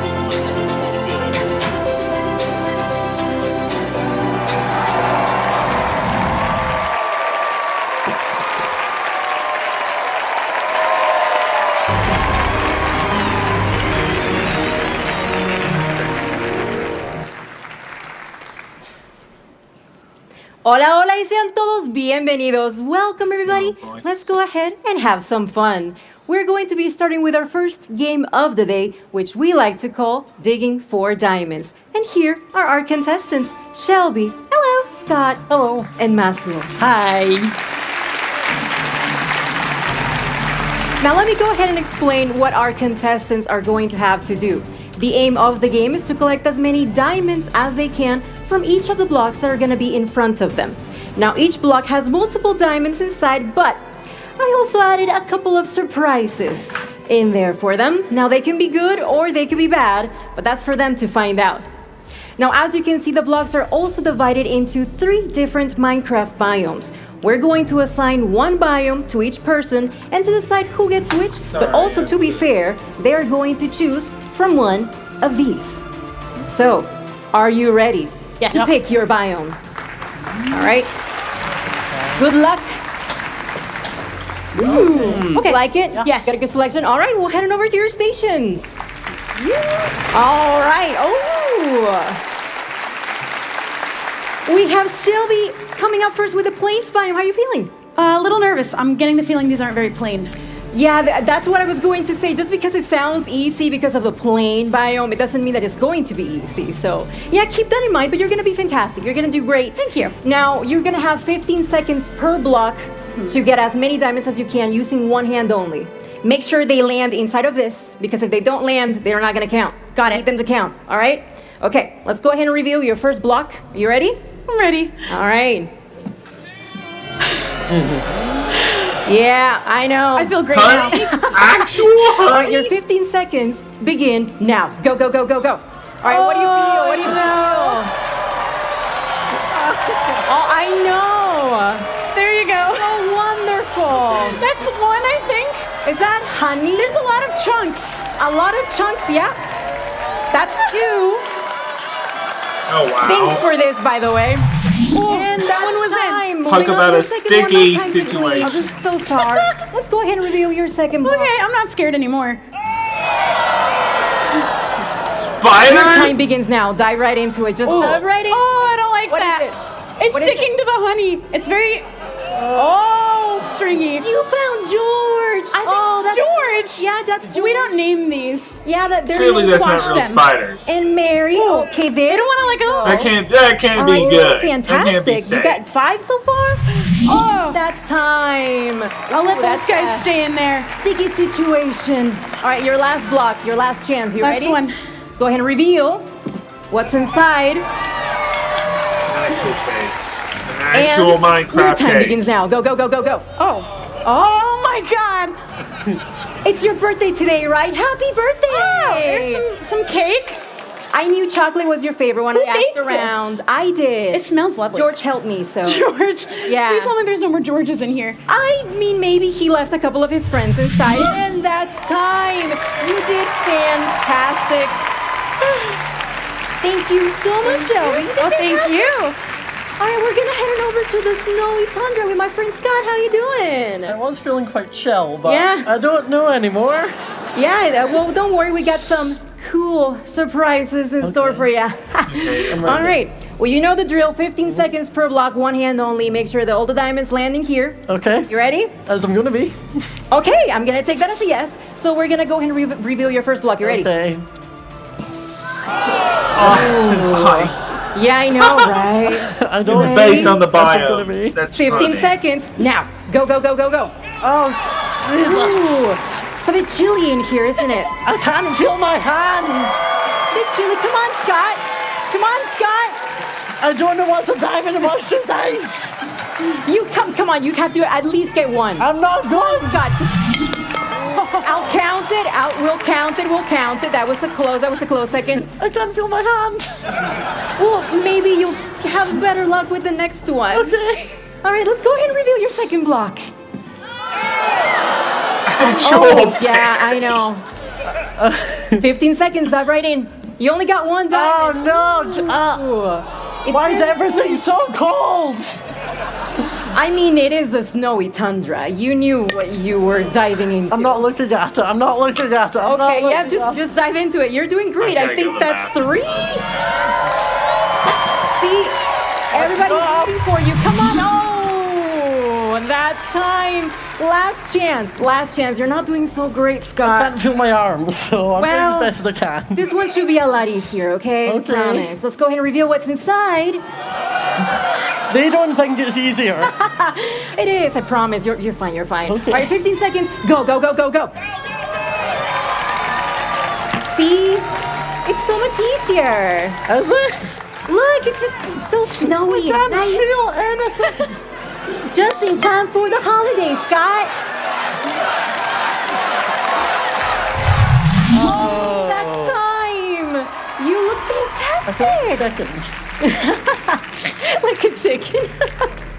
All right, we're gonna move on over to the swamps with our final contestant, Masu. How are you? I'm I'm scared. You're scared? Yeah, but I'm excited. Yeah. I can just say, I can do it. Yes, you yeah, can. I can do That's the attitude. it. That is the attitude. All right, you know the drill. 15 seconds, each block, one hand only. Make sure the diamonds land inside, all right? All right. Okay, here we go. Let's go ahead and reveal your first block. Whoa, what's in the box? And go right in. Whoa! What? You got one already. You're doing fantastic. Oh, yeah. Wait. I got it. Got it. Oh, my God. Where? I got it. Fantastic. Okay, we're gonna move on. You're doing fantastic. Second block. What? Go. What do you Obviously feel her. What do you feel? Cold. Very cold. Oh, yeah. it's That's like chocolate. I think they're figuring out why they have these games. It's because in the past they've messed up with the video, and they just don't want it to. You're doing fantastic. mess Last up. block. Thank you. You need to seal it. All right. Yeah. Ready? We're gonna go and Whether it has reveal. filler and stuff. What's What's in the box? And your time begins now. Go.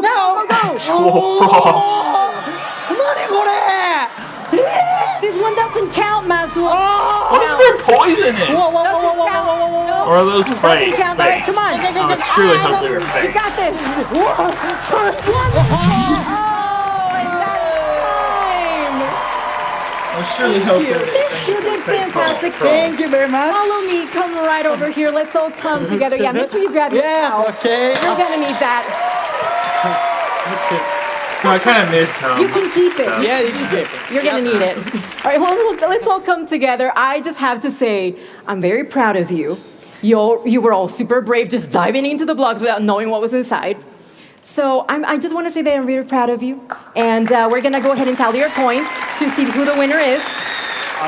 But who do you think is going to win? Me. Really? You're all just gonna vote for yourselves instead of voting for the other person? Really? Yeah. All right, well, I guess that's what's happening. But we have a winner, and It really is. I'm happy to announce that Masuo is Big round of applause for Masuo and Shelby and Scott. Thank you so much for participating. This has been Digging for Diamonds.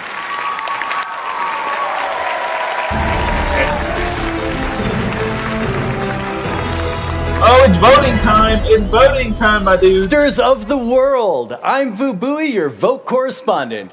During today's show, all of you will vote on which Minecraft biome is updated first with some great new features. Last year, the mighty taiga biome won your vote over the savanna and the desert in a landslide victory, which was surprising since landslides themselves aren't very common in the taiga biome. I suppose people just couldn't resist the sweet, sweet allure of those berries. This year, we have a whole new set of biomes for you to choose from. There are over 70 different biomes in Minecraft, so even choosing which ones you can choose from was a major task for the team. But they persevered and brought 3 delightful choices. As usual, Tiny Agnes and Tiny Jens will take you through each of your options. And to introduce them, we have Tiny Vu. Take it away, little guy. Thanks, Giant Vu. Wait, I'm not a giant. I'm just average size. You're quite tiny. Technically, I'm just a bunch of pixels, so I'm scalable to any size. But I suppose it's all just perspective. Anyway, on to the biomes. First up, we have the Badlands. Whoa, that tumbleweed almost hit me. Well, they don't call it the Badlands because of their good manners. Ooh, this new cactus is fancy. Ouch! What's that spooky vulture doing? Vultures are drawn to loot left behind by unlucky explorers. Not the loot! Is that a boat? Yes, this boat has a chest built in for all the cool things you find at sea. Oh man, this is so hard! And look, it's our new friend, the frog. Ew! Actually, we're not that close. Here's a mangrove, a tree that thrives in the swamp. We should get out of here. That frog is looking at me funny.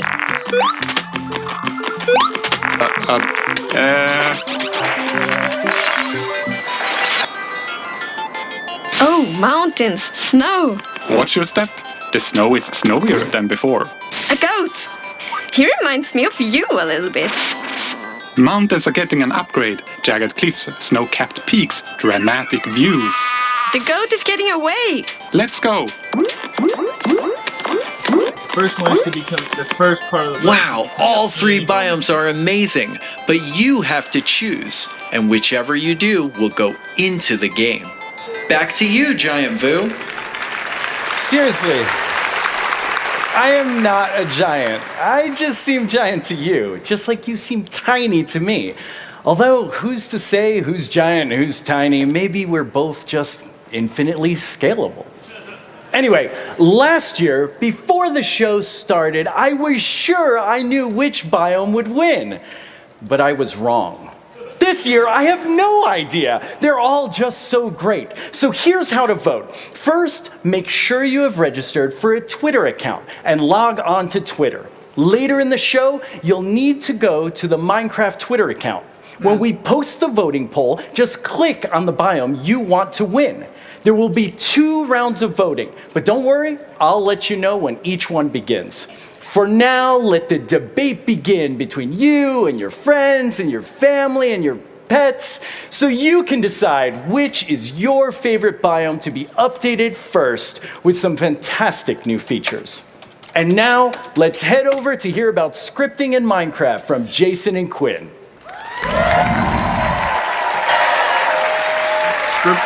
Welcome, Jason and Quinn. The 2 of you are going to tell us about our amazing new creator tools. So what do each of you do on the Minecraft team? Yeah, thanks, Lydia. So I run the Minecraft Marketplace Partner Program. Awesome. And Jason, what about you? I am a developer on the Bedrock platform team. Awesome. Before we get into scripting, Quinn, what is Marketplace? Can you give us a refresher? Yeah, totally. So the Marketplace is a great place where you can go and buy and there's also free content too. Skins, textures, worlds, mashups, all made by some of our amazing community creators across all of our Bedrock platforms.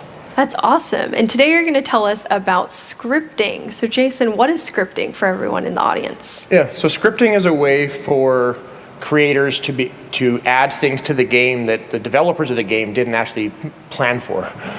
So we do a lot of cool things in add-ons where people are able to take behaviors from the vanilla game and mix them up in different ways and get cool things. But with scripting, they can do lots of stuff that you'd never see in the vanilla game. That's amazing. And I heard you were quite inspired by NetEase, which is our partner in China, because they were doing some work on scripting. Can you tell us about that? Yeah, so they had started doing some scripting several years ago, and they've got some stuff kind of in, and we're like, we have to have that. So we started hooking up. We've done some different tech directions, but it was definitely inspired by them.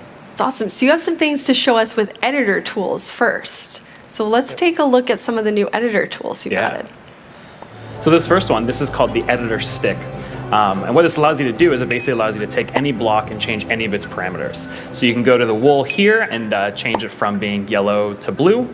And you can really change any of the different items. So here we can look at the wood, where you can change it from oak to birch. And it's a great way to, instead of having to replace that block, you can actually just go and change the parameters to be what you want it to be. So it saves a bunch of time. Another really big time saver here is you can go in and change the crops to be fully grown. That's cool. If only they did that on Java. I could have stole them. Just stole our beats. Well, someone was very happy with that editor tool. Maybe in the future we should get rid of the mobs before we set up the world. So why is that important for creators to be able to move that process along faster? Yeah, well, the great thing is sometimes you need to be able to, not just have to replace the block. Like, you have to take the thing out and put a new one in. Sometimes you're like, oh, I actually wanted this to be a different color, or I wanted this sign to be shifted a different way. It allows you to really quickly make those kind of small tweak modifications for like a polished pass on the map. It's awesome, and give you a chance to try some different colors or different ways to see how it looks. But you also have some things that speed up the process significantly, which we can look at. Yeah, so definitely in a lot of builds that creators make, they don't want to just do a single block by block change. And they want to do some much quicker stuff. Let's look at some quicker changes. Yeah, so here there's the TNT wand where you can actually go and quickly remove large chunks of the world around you. Oh, that's kind of go through that's cool. And make big holes. And it's a great way to kind of rough out an area and get it close to what you want, and then you can kind of come in and why is the bedrock one makes like more versatile? Imagine how long that would take destroying block by block. And when you have these worlds, sometimes they're like a kilometer by kilometer or much bigger. Like this could be a huge time saver for them. And sometimes if you don't want to go build a house block by block, you can actually go and make a TNT that just does it for you. I would die in the main game. What? And here, this one's great too because it's Minecraft. Like this is a way to go and build your house in a very Minecrafty way. Instead of just replacing a thing where you place a block down and it automatically builds a house, it's a TNT block that explodes and makes it there for you. I really like this homey feel of this cabin. With That's a great cabin. It's way nicer than what I could build. Yeah, me too. It allows you, if you're scripting, then suddenly you could use those houses and put them everywhere for a build quite significantly you quicker. can make a whole town pop up just by placing a bunch of TNT and lightening it with the redstone or something. It's a really fun way. Those editor tools are awesome.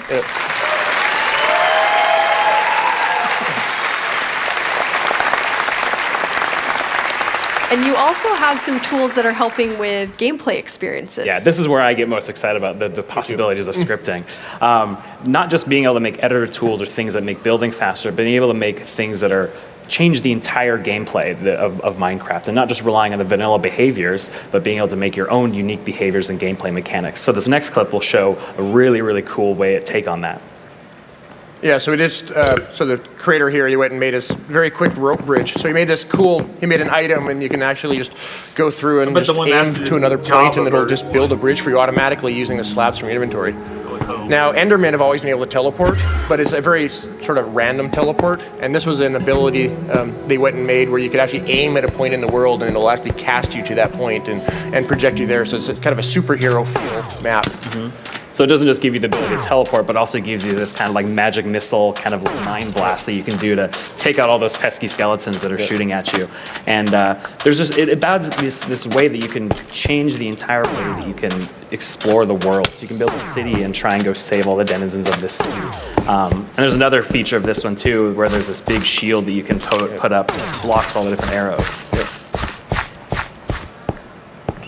Very cool.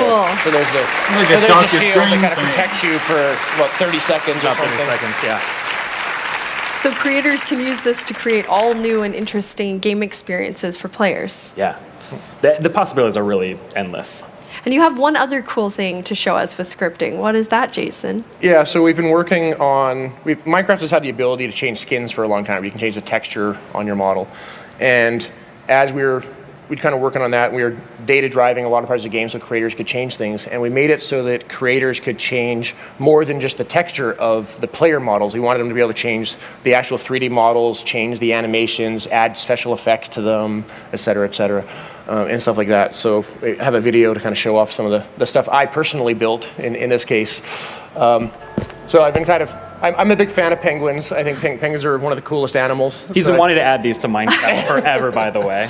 Not yet. So I quickly knocked out a penguin. They're not coming to Minecraft, but I knocked this out, and you can see he's got kind of custom animations. His arms kind of flap out, and he moves very different than Steve. And then I replaced the sprint animation with a fun little belly slide. And this was actually kind of a happy accident I wasn't actually planning for, but the sprint particles are kicking up, and it kind of helps sell the slide animation. So it's always fun when those happen as a developer. So what kind of game are you hoping creators make with the data-driven player change? Yeah, so while I was working on this, I kind of had this vision of I want someone to go make a velociraptor where it goes around and eats something. It could be other players, it could be animals or something, and it's something. So please, community, build me a velociraptor game. Velociraptor. I don't have the art skills to make the velociraptor. Your penguin was pretty cute, though. Yeah, it was okay. Quinn, any games you would like to request? I just think Velociraptor is cool, but I think a racing game where you could actually transform the player into a sweet car and have them be able to customize it and then have a bunch of animations of it like drifting around corners and stuff like that, I think that'd be super cool. And the cars are penguins. And the cars are all penguins. Or velociraptors, I guess. Why not both? Penguins riding velociraptors. So how can people experiment with scripting?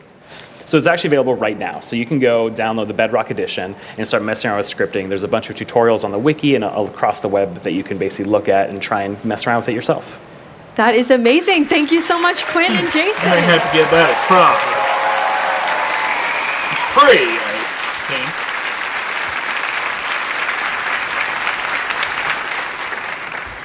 Speaking of cool tech, as some of you might have heard, we have an exciting update coming to Minecraft on Windows 10, ray tracing. As part of our partnership with NVIDIA, ray tracing will be coming soon and available for Minecraft on Windows 10 for DirectX capable GPUs. There's a lot to say there. Let's check it out. Oh, wow, yeah! I'm getting things like crazy on my phone here.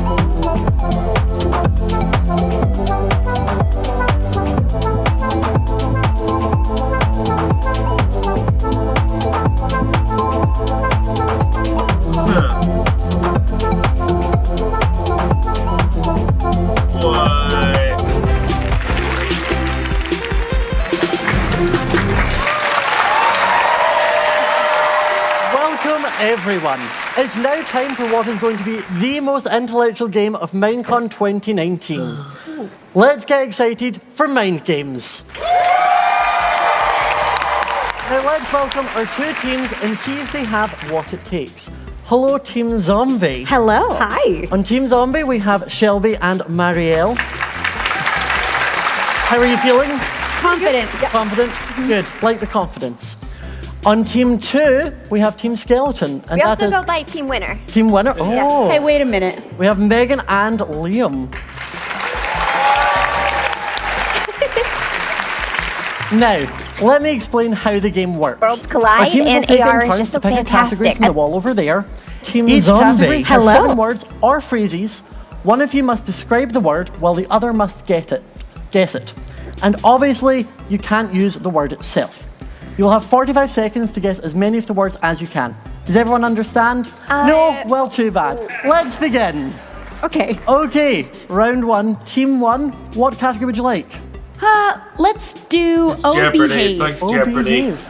That's bound to be a good category.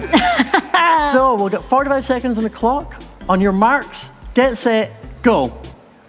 It's this really cute animal that collects honey. Bee. Yes. Correct. They collect this. Those animals collect that, and they turn honey? it. Yes, that one. Correct. They go and stay in these places. Yes. Correct. They pick up the pollen from flowers. Yes. Perfect. I just said this word. Pollen? Yeah. Correct. Perfect. And they can hurt you with stinger. Yes. Correct. They have these to fly. Wings? Yes. Yes, very well done. Yes. Very well done. Team Zombie starting off strong, all 7. How does that make you feel? Very good. Yep. Feel good? Pretty Starting good, off pretty strong. good. So, Team Skeleton, you've seen how they're done. How do you feel? I mean, they don't really sound like zombies. They should be like, Oh, they should have to yeah. full character act? Yeah. Okay.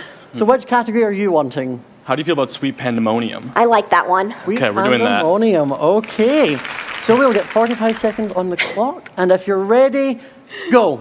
Black and white animals. Panda. Yes. Correct. You eat this. Bamboo? Milk. Milk? Cow?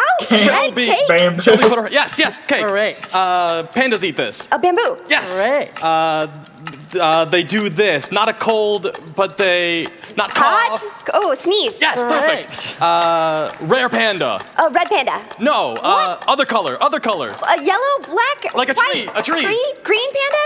Yellow? A green panda? What? Bark. Bark, brown panda? Yes. After 5. Nighttime? Evening? Number after 5. 6. Yes. Correct. Pandas have a lot of these. They're categorized. Fluffy. They're. And time. The last word was personalities. I wouldn't have got that one. Green panda. No, I don't know. You said rare. I'm thinking of toys. You did very, very well, though. You're not too far behind Team Zombie. Thanks. So, Team Zombie, you're 1 point ahead. Do you think you can keep your lead? I hope so. Okay, so what is going to be your second category? Can we do not on porpoise? Not on porpoise. Okay. So we will get 45 seconds on the clock, and we will begin now. Okay. Friendly sea creatures. Fish? No. The other ones that like jump. Dolphins. Yes. Correct. These, if you kill them, they drop die. They're also squid. Yes. Perfect. They have a green shell. Turtle. Yes. Sea turtle. Correct. This is a fancy fish that we like to eat. It's pink. Salmon. Yes. Correct. This one blows up. Pufferfish. Yes. Yep. You break these and you can eat them. They're green. They're kelp. Yes. Yep. This is a phrase of the animal that's in the water. The animal, I can't say. The water. I said water. And that is the final category, so you have vetoed the full 7 points. That's okay. You've done very, very well, though. It's a tricky one. It was a harder one with a phrase. So, Team Skeleton, you messed up. It's our chance. Thank goodness. This is your chance. You can play for even. Now, are you ready? Yes. Just even. Okay. What category are you wanting? How about meow? How about meow? Very good one. So, we'll get the final 45 seconds on the clock. All right. We will begin now. They live in... cat. Villagers live in... Homes? Houses? Yes. Village? What's it called? Yes. Correct. Animals in the water. Fish. Perfect. Correct. Pandas are in this. Cocoa beans. Biome. Forest? No, jungle. Perfect. Being Walking. quiet. Kind of. Sneaking. Perfect. Yes. Cats are this before they have a home. Stray? Correct. Yes. Kind of cat. Very popular cat. Tabby? Perfect. Animal that goes meow. Cat? Kitten? No, perfect. Opposite of in. Cat out? Cat in? Cat, yep. Cat outside? Cat out? Sure! Oh, so No! I haven't even heard this phrase. What is Cat it? out of the bag. Oh. Okay, that sounds better now that you It's said it a out very loud. well-known saying. Thank you very much. And we are done. Honestly, I haven't enjoyed myself this much in ages, but there can only be one team crowned the winners. If you'd like to come forward. Okay. Time for the physical challenge. The physical Don't challenge. tell me all of them, Kev. Okay. And the winners are Team 1! Team 2, it was a valiant effort. Thank you both for taking part. You both did amazingly. And you've been watching Mind Games.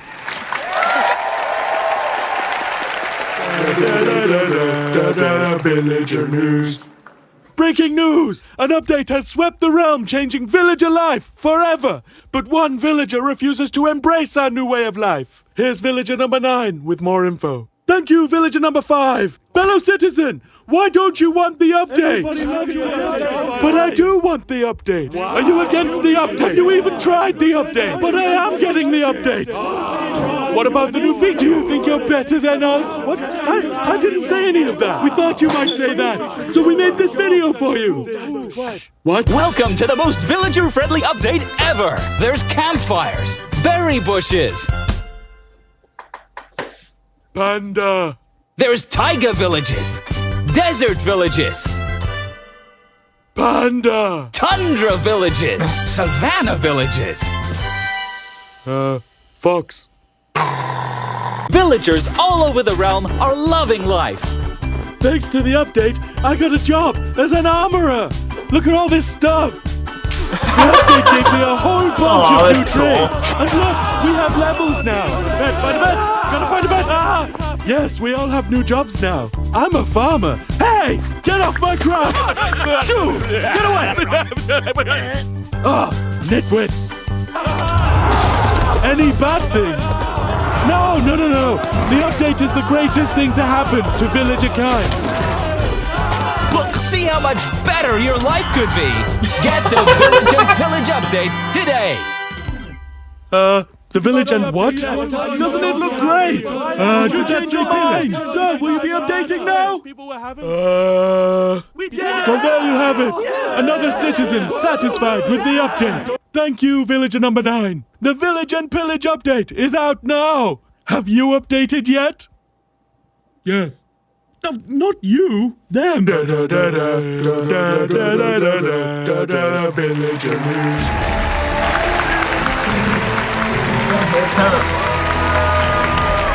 It's time to vote! But let's review your choices once more. First up, we have the Badlands, lands which some have even gone so far as to call bad. If you vote for this biome, you're voting for tumbling tumbleweeds, funky... Hello? Oh, Tiny Ends. Hi. Yeah, but no, I'm telling them right now. No. Okay. Just 1 second. Yeah, I will get to the vultures. Yeah, totally. Okay, bye. This just in. The vultures do not, as has been widely but wrongly reported on the internet, steal your loot. They're just attracted to loot and will circle around the area. You heard it here first, folks, so it is the truth. Next up, we have the swamp. Vote for this biome to be updated if you like things to be a bit more swampy.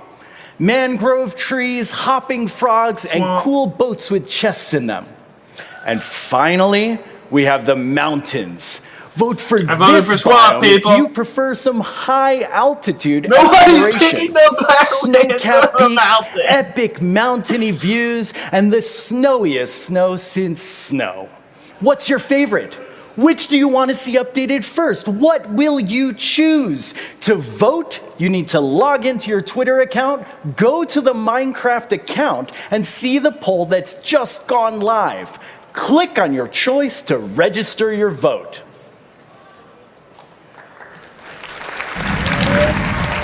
Sometimes life requires thinking outside the blocks. Swamp is 100% winning right now. With pets allowed in the house? Fill the backyard with muddy pigs. Host the perfect pixel party. Oh, Mountains is actually up, actually. And craft some compact cuteness. Mountains is up by 8.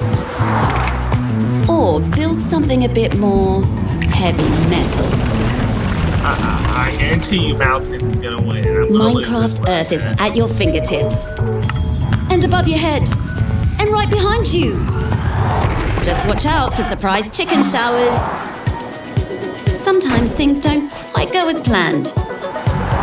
Luckily, Minecraft Earth lets you tell your own stories. You can even upscale an epic fish fail.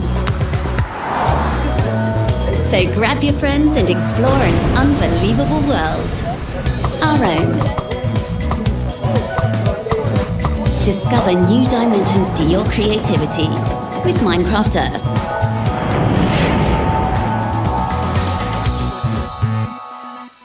Mountains are winning by like 8.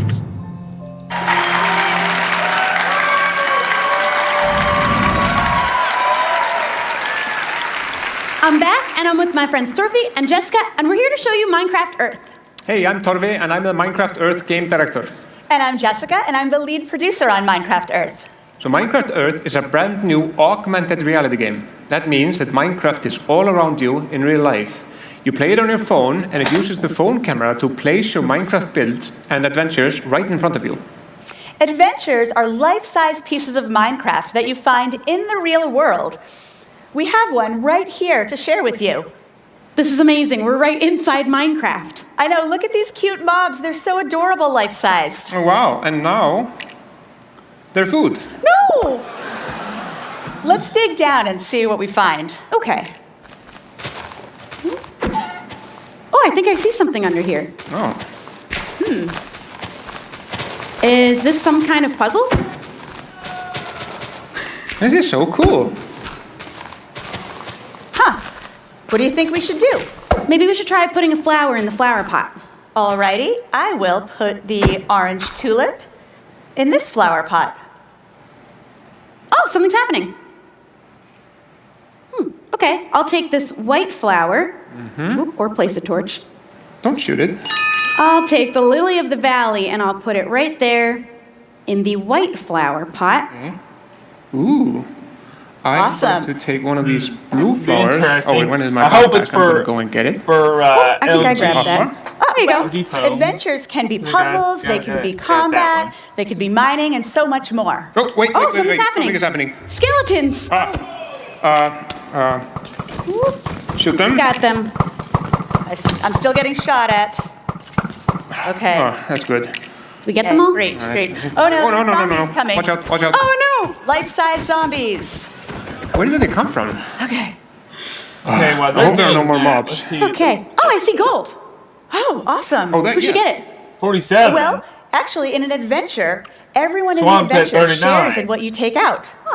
Really, that's like some sort of utopian resource sharing system. Does that even work? In Minecraft Earth, it does. Hey, All I righty. think we got it all. Okay, very What good. else is down there? Oh, something's happening. Wait, a door is opening. This flower adventure has only led to bad things. Look, More skeletons. Get out your bows. get them, get them. Jessica, you have someone on you? Oh man. Oh man. Okay. Oh, good. Okay. And also using the new textures there. That's a cool looking chest. The newer Yeah, textures. let's break it open. All right, let me get my axe. What came out of it? There, I don't know. It fell on the floor. I'm gonna get it. What is it? Aha! It's a Moo Bloom. Oh, it's so cute. I want one. Oh, the Moo Bloom usually plants flowers when it walks on dirt and grass, but this one is going over there. Bye, Moo Oh, Bloom. Bloom. This is amazing. How do I get this game? Well, Minecraft Earth is coming out in October. Yeah. Oh, yeah. I hope I You can go to minecraft.net/earth to join us. Goodbye, Mo Bloom.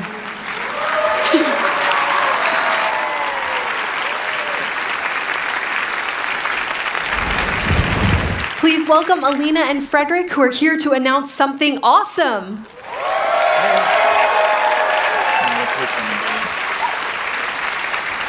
So what did you two do on the Minecraft team? Hi, I'm Alina. I'm the business manager for Realms on the Marketplace team. I'm Frederick, and I'm the program manager for Realms. So you're going to announce something cool, but first, tell us about what Realms is. So Realms is a really good way to play with your friends. When you subscribe, you get a personal server right in the cloud, so it's always online and always accessible. And your friends will play for free with you, so you're the only one who have to subscribe. And how many people can play on a server? So we have 2 tiers, so you can either go for the 2-player tier or the 10-player tier. Awesome. And what are you going to tell us about today? Realms Plus. It's our new Ooh. subscription that combines Realms with Marketplace content. That is awesome. So what does that mean? Realms, which you just told us about, plus Marketplace content. So with Realms Plus, just like before, you will have access to your realm, 10-player realm, and all the cool features that come with it. But in addition, you will have the entire catalog of Marketplace content. Skins, worlds, mashups, resource packs. That is awesome. Frederick, how many pieces of content will be coming to the first version of Realms Plus? We will be launching with over 50 pieces of content. And then they'll be changing each month? Yeah, every month we will get new content on there. Yeah, so That it's is going to be really good. Amazing. Yeah. And Alina, your son has a realm. I think we have a photo of it. Of course. So what has he built here with his friends? Yes, this is his realm where he plays with his neighborhood and school friends. And it's really fun. And adults join too, their parents. It's a cool place to hang out. And we really like to see, what kids do and how they show off their secret knowledge of Minecraft with all the strategies and tricks that they get from YouTube videos and reading the Minecraft books. Do I spy a very adorable Microsoft building in there? Yes, some people just like to go to work. I guess he does. I think we definitely have to say hi to your son then. So hello to Andrew. Hi, Andrew. Thanks for letting us show off your realm. We know he's watching at home, so thank you. So this sounds amazing. How do people start using it? How do they get Realms Plus? So when we launch Realms Plus, and we will be launching soon, we will have a free trial for new players. So you get 30 days for free. If you're already a subscriber for the 10-player realm on Bedrock, we will upgrade you automatically for free. And the price won't change. It's going to stay $7.99. So how did you decide on that? Because that's really cool. You're adding all of this stuff to it. Absolutely. That was very important to us. We just wanted to give our players more options, more fun things to play with, and keep the price the same. It's very simple. One subscription, $7.99 with realms and content. And we will be adding more things every single month so that there will be something for everyone. That is amazing. Thank you, Alina and Frederick. Let's look at a preview of some of the awesome content coming to Realms Plus.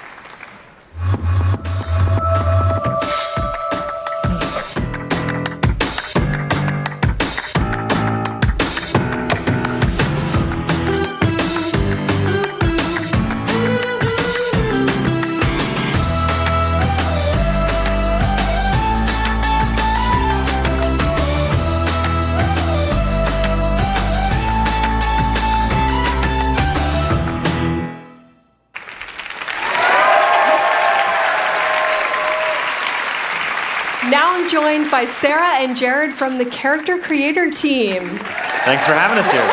Thank you for having us. What do each of you do on the Character Creator team? I'm an art lead on the Character Creator team. And I'm a game designer on it.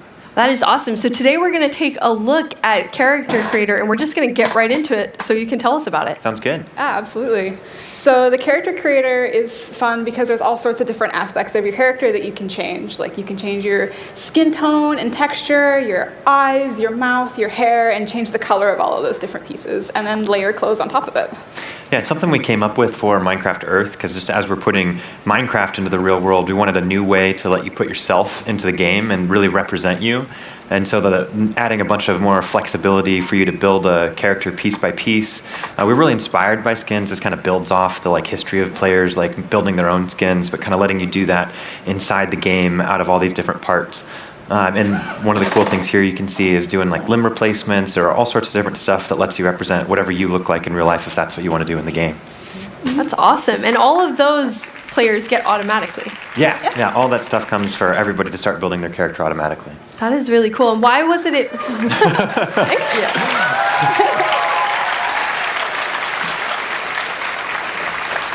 Why was it important to you? You added things like prosthetics and all different skin tones and different body shapes. Why is that important to you? Well, because, Minecraft players are from all walks of life, right? Anybody. And it's always fun just to see a part of yourself in the game. So we wanted to make sure to try and include as many people as possible. Mm-hmm. That is awesome. And how many characters can you have? You can make up to 5 different characters, and you can save those in either game. They'll sync back and forth between Minecraft Earth and Minecraft. And we just wanted you to have that flexibility to build. Maybe one kind of look is what you use when you're farming, and then you're playing that role with your friends, or maybe when you're playing something competitive, PvP, you might want to be a little more intimidating and try and do something that really encompasses that. So there's all sorts of different clothing options to build off of that, and really trying to put some of the coolest ideas our art team has come up with are in there to show off what's possible with this. Mm-hmm. It's good to note though, it is just kind of cosmetic self-expression stuff. It doesn't actually change the way you play. Everything is just how you look. That's awesome. Yep. And you said that this is inspired by Minecraft Earth. How does it fit into Minecraft Earth with a mob of me? Mm-hmm. Yeah, there's this cool little thing that when you're in Minecraft Earth, there's a mode called Build Mode, which lets you put a build plate here, like in this case down on my desk, and then I can put a little representation of myself into the world I'm creating. Because maybe it just makes the world more alive if it's not just a static structure, but if I put a character in there, and then I can watch him wander around, and it's super delightful for me, especially when he wanders off the build plate and takes a look at my coffee mug or something sitting right next to it. So it's a tiny version of Jared, Tiny Agnes and Jens. Yep. Everyone can have their own now. So you're going to show us a few things that no one has seen, which one is achievements and how you get special things for achievements in the game. Yeah, this is something that'll come slightly after the launch of Character Creator, but we really want to let players show off what they've accomplished in Minecraft through what they wear. So in this case, you can earn a lumberjack shirt when you chop down a tree for the first time, or when you craft your first hoe, we'll give you a little toothpick wheat thing there. And then if you play the game a really long time, we'll give you a really long hair and beard. that you can equip to your character to show that off. And then this is probably my favorite item that we're adding is this like fish globe that covers your head that you get if you build a conduit in survival mode. So all these things will have stuff in Minecraft Earth and Minecraft that you can earn through challenges and achievements. Awesome.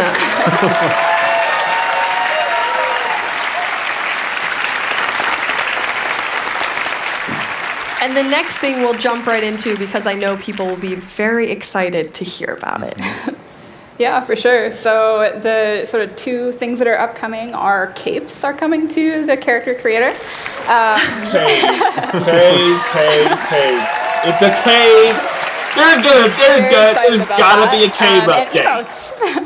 So They're you'll saying be able it- to they're like saying it dance too and much. wave and have a cape in the character Oh, creator, it's and also cape. if you have any custom I thought skins it or was skins that you cape. loved for a really long time and are very attached to, it will all work with that.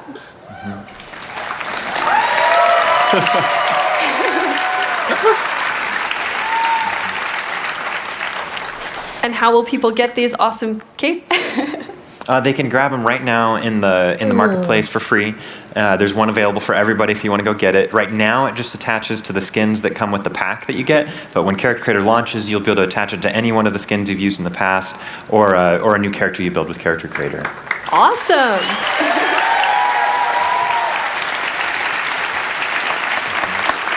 Thank you so much, Sarah and Jared. Character Creator looks amazing. Yeah, thanks for having us.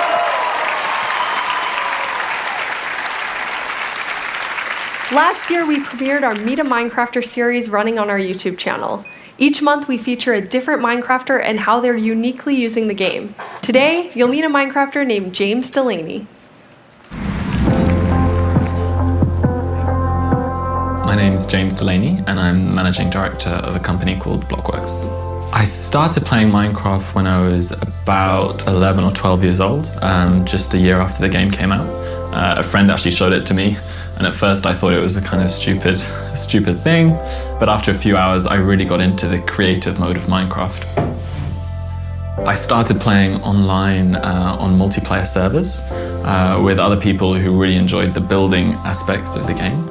And then in 2012, I founded Blockworks, a team of people with me and three other friends that I'd met online.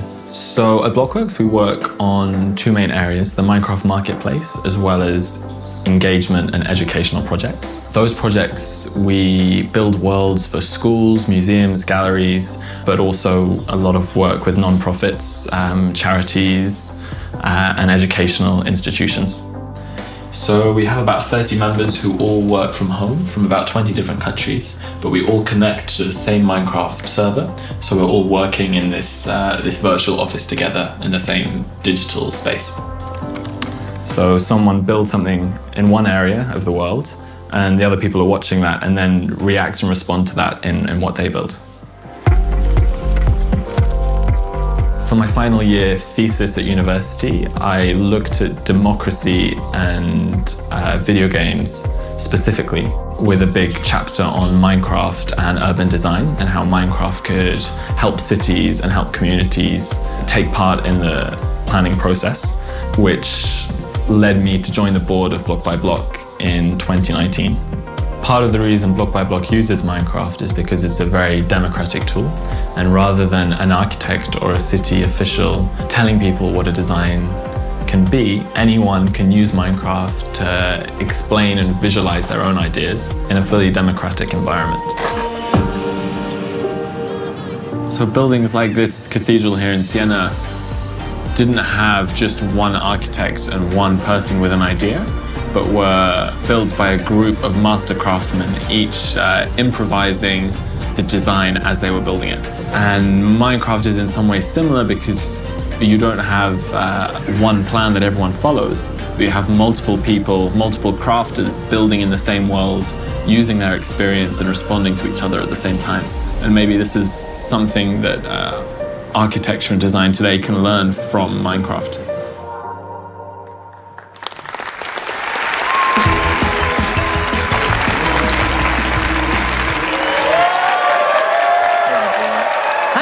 マスオです。ここからは私マスオが考えたゲームをみんなでやっていきたいと思います。 I can't understand 皆さん、マインクラフトに8が追加されるのはご存知ですよね。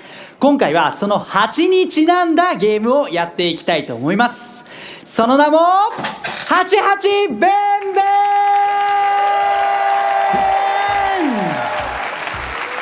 ではルールをご紹介していきたいと思います。皆さん、こちらに花畑が見えますよね。2人のプレイヤーには8になっていただいて、花粉をこの花畑から集めていただきたいと思います。こんな感じでいい香りに。ではちょっとインタビューしていきましょう。 How are you feeling? I'm hanging in there. It's good? It's good. Are you scared? A little bit, yeah. じゃあ準備がで、ここをブーンと飛んで花粉を集めてもらって、こちらの2人のプレイヤーに渡していただきます。こちらの2人のプレイヤーは花粉をどんどんここに入れていけばいいっていうすごく簡単なゲームです。 Did you get it? Yeah. Are you ready? Yeah, そうでは準備ができたところで行ってみましょう。 Are you ready? Yes. Are you ready? Yes. Go! で、こう花粉を集めてもらいます。おー、すごいすごいすごいすごいすごい。すごい。うまく集めてる。うまいうまい、ナイス。うわー、難しい難しい。いやー、すごいすごい。You did a good job. いやー、ただね、Let's go back. Oh, Mariel. いや、正直ね、今やってもらったんですけど、ちょっと簡単すぎるんで、もう少し難しいバージョンでやっていただきましょうか。 Are you ready? Yep. Yep. Are you ready? Yes. Go! すごい難しい難しい難しい。あー、うまいうまい。いける。Being entertained. Nice, good job. Yes, It's all. Yep, they're moving out. 素晴らしい、たくさん集めていただきました。じゃ、please come. Lives there because that's where she went to. いやー、Yeah, you are awesome. まあ今ね、こうやってね、たくさん集めてもらったんですけど、マインクラフトってみんなで協力してやるゲームじゃないですか。だからもう勝者とかどうでもいいや。ということで、マイコンライブはですね、まだまだ続きますので、ぜひ皆さん最後までご視聴ください。ということで、以上、マスオの88ブンブンでした。ブンブン。Okay, here's second thing. Wow, we've seen amazing discussions on which biome most deserves to be updated first, and hundreds of thousands of you have registered your votes.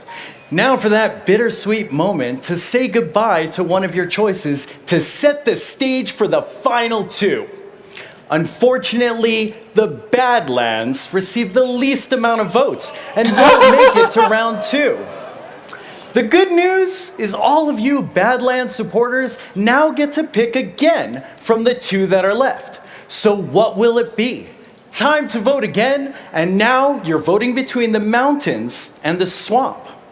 In the first round, the mountains had the majority of the votes, just by a bit. But will it still hold its lead and become the next biome to be updated in Minecraft? You get to decide, so make sure to go to Twitter, make sure you're logged in, and click on that new poll that was just posted to the Minecraft account. This is exciting, folks. Make your mark on the future of Minecraft. So while you're figuring out your final choice for this year's biome vote, let's talk about your favorite game that you haven't even played yet, Minecraft Dungeons. Joining me is David Niesagen, the executive producer of Minecraft Dungeons. Hi, David. Hello, Boo. Welcome to the show. Thank you very much. Why don't you tell our community all about this new game? So, I will. Minecraft Dungeons is a brand new game developed by a dedicated team of about 20 people in Mojang in Stockholm. It's a passion project. It's an action-adventure game inspired by classic dungeon crawlers. It focuses on combat and adventure. So What do I Minecraft do, Dungeons has a very guys? different gameplay than the Minecraft we all know and love. The players It's gonna- they're on a it's gonna mission be mountains. to defeat the evil Arch-Illager. They will explore the game world and search for treasure, fight familiar and I brand chose new mountains mobs, the and collect second cool time. loot It's gonna to be help them mountains. on their adventures. And since every adventure has a beginning, we'd like to show you, for the first time, the opening cinematic for Minecraft Dungeons. It was a time of great adventure and danger. Shunned by his kin, an Illager wanders the land, seeking a new home. But all he found was hatred. Driven by rage against those who wronged him, he wandered blind to whatever end.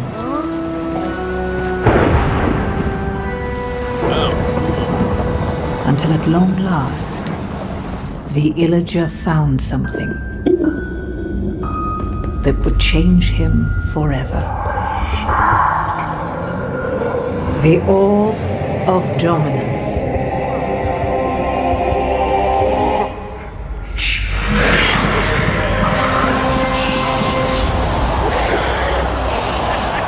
Corrupted by evil, driven by vengeance, the Arch-Illager made all bow before him.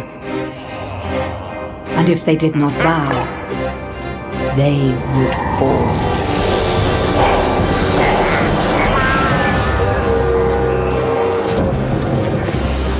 The Illagers raided the land. Who would have the valor, the purity of heart, to stand against the Arch-Illager's reign of terror? Cool! I'm so buying this game! Not that one.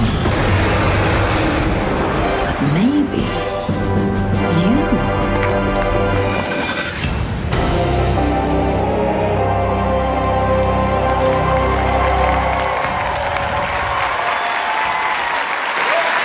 That was amazing. Yeah, it's pretty cool, right?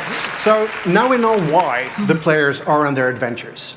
Now, the game is designed to be fun to play together with your friends, and we'd like to show you just that. You all know Masuo, and we also have the game director from Minecraft Dungeons, Måns Olsson, here on the couch. And they will show you how to play Minecraft Dungeons in couch co-op. So, what are we seeing here? Yes, so this is actually the first time we show this. This is a brand new level. It's called Creeper Woods, obviously a forest area. I haven't even seen any creepers yet. No, they're further down the line, right? So you see some other mobs here that you should recognize from your Minecraft. You have zombies, you have skeletons, you have all sorts of interesting things. I like that it's just like Minecraft, but different. The gameplay's different, but everything looks familiar. All the behaviors of the mobs are like you would expect them to. There shouldn't be any strange surprises. You should know and understand how things work. But visually, it's quite surprising. There's all these things going on. Yeah, you see those lightning bolts that come from there? That's actually one of the players that have an enchanted sword that does a thundering enchantment. Sometimes you get that lightning strike. What's that llama with the arrow in its head? Oh, that's a nice TNT explosion. Yeah, the llama that's there, that can be summoned by one of the artifacts in the game. You see in the lower right and the lower left, there's like this little hotbar, and to the right you see a yellow symbol. That's the wonderful wheat. Using that summons the llama, and the llama helps you in battle. It spits at enemies. There's even some larger mobs here. Oh yes, some of the mobs to give you a bit more of a challenge. They have more armor and a bit more extra weapons. Woo! This is great. Yeah. So as you see, they're exploring. Oh, that they used another one of these artifacts. It's called the wind horn, and it pushes mobs away. You can pick up all these sort of cool things on these levels and equip them as you see fit. And also, I'd like to mention that all of these levels are randomly generated, so you can explore them every time you play through the same one. It'll look and feel quite a bit different. So it'll be surprising each time you play. That is correct. So now I think we're approaching, spiders, lots of them. Spiders. Oh, that was a fireworks arrow. Wait, there's a pig with a chest on it. Of course. So we call that the piggy bank. Now, this game genre is all about loot.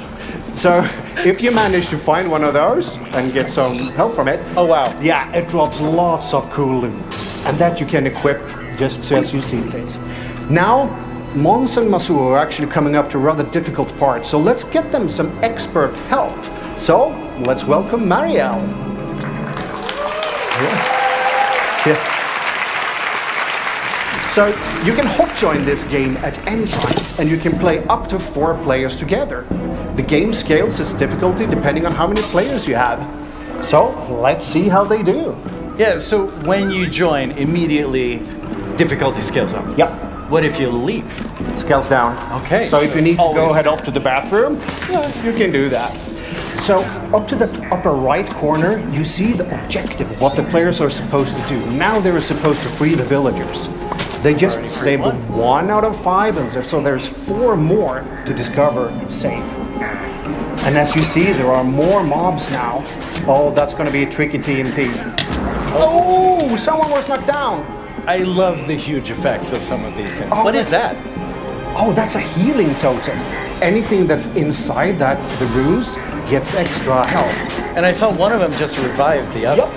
That's also, the game is really designed to be fun to play together. So if someone is knocked down, other people can help each other out and revive them, bring them back into battle. So it really makes sense to work together and not just go for your own goals. Mm-hmm. And also, if you look closely at the characters, the player characters, there's so much stuff going on. But if you look below the player characters, you have this little square. That means that those who have that square, they have boosted extra damage. This is particularly from the guy in the wolf armor to the right. So when they're closer, they actually help each other more. And what does the wolf armor do? It actually boosts damage for everybody who's nearby, and there are many different armors that does different things. Oh, just 1 more villager to save. I wonder where it is. They'll find it. Oh, it's nice that they've cleared the mobs out of this section. Oh, there you see. You have a little guidance to tell you where it is. Oh, okay. Cool. Well done.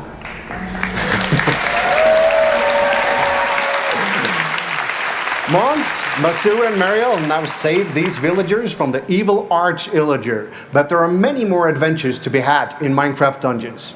The game is coming to PC, PlayStation 4, Nintendo Switch, Xbox One, and Xbox Game Pass.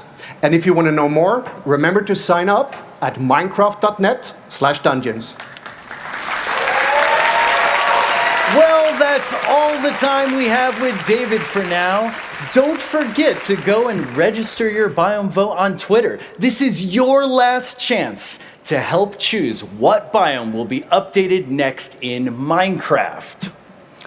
But let's change subjects really quickly. One of the things that makes us the most proud to work on Minecraft is how the game is inspiring and helping to build a better world. In 2012, we started a partnership with UN Habitat called Block by Block. Minecraft is challenging the status quo around the world with this incredible initiative.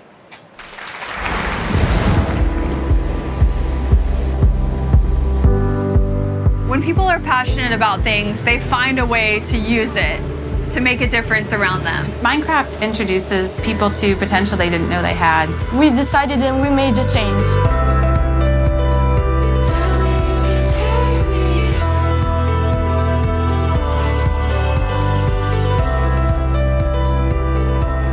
Block by Block is a joint program between Mojang and UN Habitat that uses Minecraft the video game to empower people who don't typically have a voice in the conversations about their community to help shape the city around them. In many parts of the world, youth make up a really significant part of the population. And if we're not finding ways to speak to them using a language that they can understand, their voices are completely left out of the conversation about how urban areas should be improved.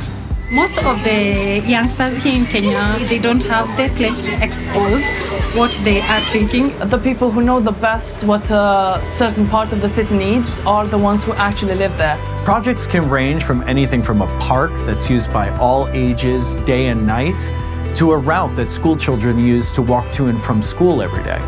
We build the physical area itself within Minecraft, and participants are able to go into the game and use the normal game controls to redesign the area one block at a time. Anyone can be urban planner and architect while working in this block by block workshop. It was very fun because you felt like to be able to help the city while just playing. I came up with a skate park idea and some trees surrounding the park. After the designs are completed, the participants themselves present them to all the local stakeholders in the community, and elements from each design can be chosen to complete the final model. After having worked on this project for a number of years now, I think it's amazing that a video game like Minecraft can be used not only as a game, but actually as a way to build public spaces, better cities, and more equal societies. Some girls so even talk with me that, okay, now they find out that even they can start thinking about choosing some of the future job relating to the computer, but also thinking to help them to find their own potential. After the final model is completed, it's sent to architects who draw up the final architectural plans, and then we fund the construction of the site. To me, it's so exciting that in this program, you're able to see how Minecraft can tangibly make a difference in the world, that the people in the workshops are able to give their input and literally change the neighborhoods that they live in. Something that I worked on is being made in real life. Hey friends, I made this. As I always say, change Dandora, you change Nairobi, you change Kenya, you change Africa, you change the entire world. It all starts here. With Block by Block, we're using the creative building game Minecraft to empower people to create their world around them.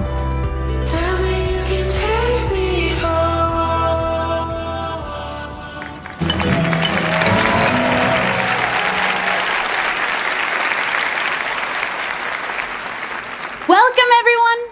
It's time for another Minecraft First, the Triathlon Relay. The co-hosts will be going up against Team Mojang in a game of skill, knowledge, and endurance. You're going to be running, which is why I'm not playing. We'll be featuring 3 different versions of Minecraft, starting with Minecraft Earth, moving to Minecraft Dungeons, and finishing with good old Minecraft. Huge thanks to Everbloom, who created the race map that we'll be playing today. Our teams will take it in turns to see who can be the quickest over all 3, and there may be a few surprises along the way. Let's meet our teams. Here we have Team Co-host. Hello. And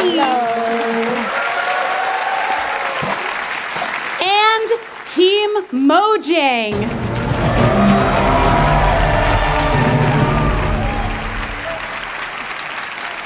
So let's talk about your challenges. Minecraft Earth will be a build battle, Minecraft Dungeons will be a mini level run, and Minecraft will be a race challenge. The aim of each game should be obvious, but I'll be here to help you out if you get stuck. Are you ready, co-hosts? Yes. Please line up. All right. For the build battle, you'll be building a creeper head. Are you ready? Yeah. Go.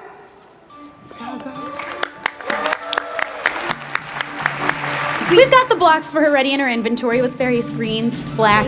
I appreciate that. Oh, of course. Makes it a lot easier for me. Oh, we're not gonna make it that easy. Oh, really? No, you're being timed. Oh, okay. Oh, and I think I see a few chickens flying in. Chickens here. I did not summon for chickens. No, we didn't ask for chickens, but we've got them. Be here, please. You're doing great. I see the creeper mouth already forming. Yeah, There's the eyes. There, that's the that looks amazing. And do you notice that I'm actually using multiple colors? You are. I see that. Varying greens, If you different want to textures. give me extra points for that, I'd love that. I don't think I'm allowed to do that. It's really just time. But you gotta go as fast as you can. Fine, okay, I guess I'm not using that many. Oh, that chicken's in the way. Yeah, the chicken's like not being very helpful. That's all right. Oh, you're almost done. No. Oh no, that does not go in the eye. That's all right. That's looking good. No. Okay, I'll fix it. I can fix it. I can also fix that. We have a lot of fixes, but it looks good. Okay. We've got a creeper head. That looks great. Creeper head! You're done. Yeah, we're good. Go tag the player. We've got Masso playing on our Dungeons level run. All you have to do is find 2 levers.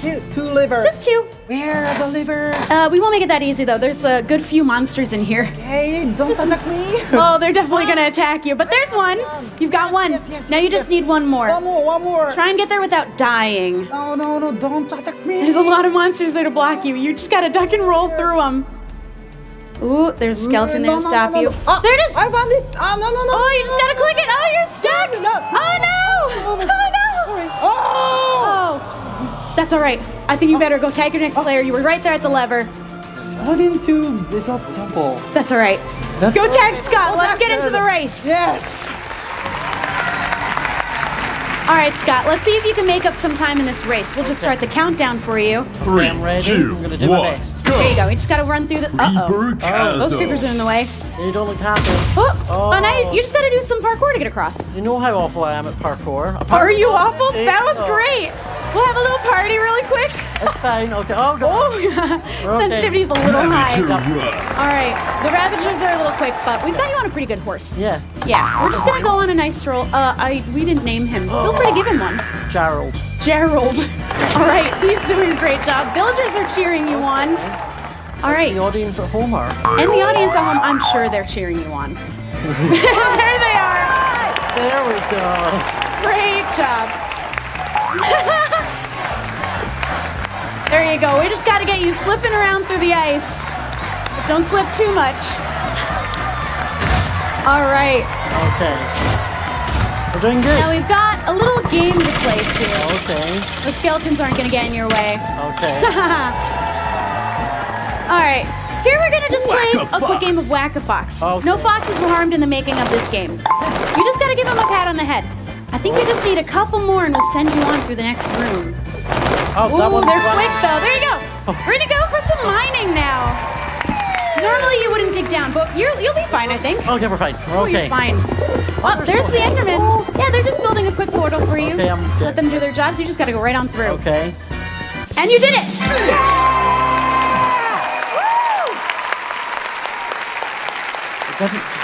Great job, but I can't tell you how well you did just yet.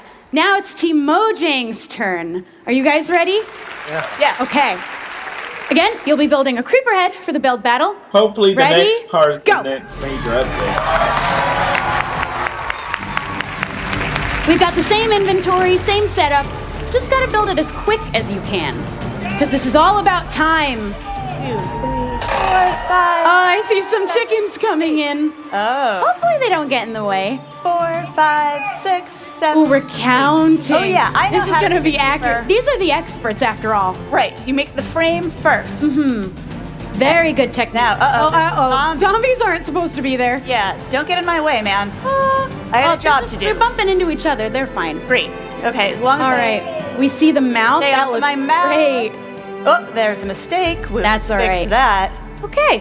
Now we're gonna get some eyes. Okay. We're filling in the face, and all you got to do is fill in the rest with green. That's right. Yeah, smart. I went for a single color as a simple creeper. That's smart because we're all about time right now. This Exactly. is a race. All right, so we're just filling in Filling the in gaps. right between. Oh, Oh, no! What did you do? Oh no! There weren't supposed to be real creepers in this segment. That was so mean, Torbe. All right, let's see if we can recover a little bit. I will rebuild. We will rebuild. Thank you. It'll happen. That's Well, fine. maybe. The chickens aren't going to help it much, are they? The chickens aren't helping. The creepers, zombies, but you're doing great. You are almost there. Thank you, audience. There you go. One more. You're done. Creeper. Oh man. All right. We've got the same level run for you. You just have to find 2 levers. Easy. And try not to die. Yeah. Preferably. Yeah, that'll be fine. It'll be fine. Yeah. Let's see how you handle all these mobs. Ooh, Oh TNT. no. We don't like TNT here. That was great. All right, there's your first lever. Now you just got to find the last one. Yeah, should be easy. It should be easy. There's not that many Corner here monsters. somewhere, I'm sure. Somewhere around the corner. Ooh, these are cool powers. Yes, come on. There it is. You in. just got to get through. Oh, you got it. Woo! Yeah. All right. Now we just have the race left. We're going to start your countdown. 3, 2, 1, go! And now you just got to beat Scott's time. Chasm. This shouldn't be too bad. We've had some bad experiences with creepers so far. Oh, great job. Creeper. We just do Oh, one man. real quick and we move on. Ravager run. Now, if only we gave you a Ravager, right? Yeah, But they're just a little bit too fast. Okay. We're just gonna go on a nice breeze, nice walk, bounce you around just a little bit. There we go. We got the creepers cheering, the audience is cheering. Woo! Now we're gonna just a quick trip through the nether. I don't think there's any ghasts in here. All right. And now we're just gonna cool you off real quick in here. But the ice is just a little bit slippery.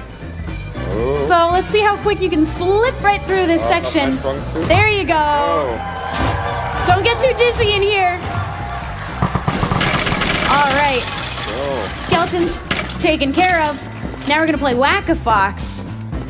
Let's see if you can get 5 foxes as quick as you can. Chicken. And not the chickens. We don't want to punch the chickens. Oh, they're quick. Where are they? You gotta be faster than a fox. Oh, they're popping in and out really fast. Can't find the. There's one. There you go. Another one. All right, I think just there you go. Now we're gonna go mining. It's safe enough to dig down in this. Woo! Now we're just gonna have the portal built really quick. Friendly Enderman taking care of it. Now you just gotta get through. You did it!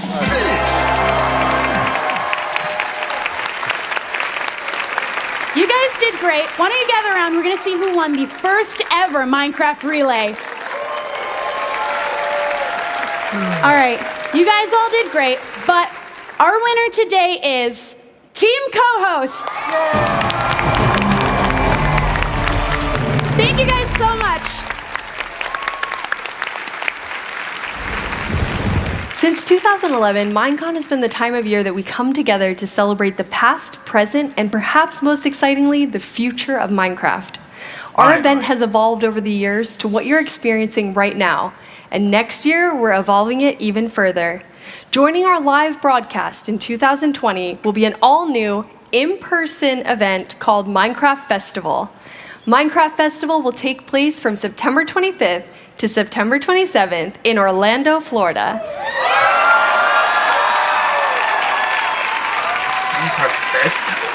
I'm pretty excited as a Floridian. You can expect interactive exhibits, inclusive gameplay, competitive tournaments, live entertainment, creator and community panels, and more. To sign up for more information, please head to our website. Very exciting. And now, please welcome to the stage Agnes and Jens. Finally!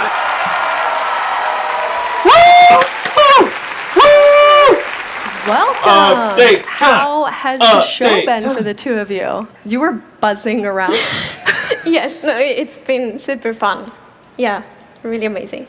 Yeah, it's been fantastic. Great job. It was very cool to see the Dungeons premiere. Yeah, absolutely. It's so fun. And I love the opening cinematic. It's so cool. It's beautiful. So Jens, how does it feel when we have 2 new games coming out? Oh, it's of course great. Like we have Minecraft Dungeons and Minecraft Earth, but we actually have a third Minecraft game coming out. It's a board game called Minecraft Builders and Biomes. Builders and Biomes. Yes. What?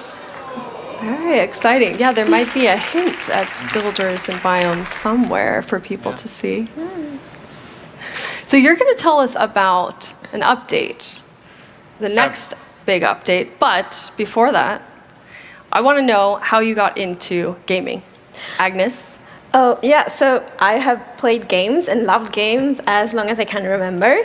And I used to draw games before I could program. I actually learned programming much later, so I just draw my own games.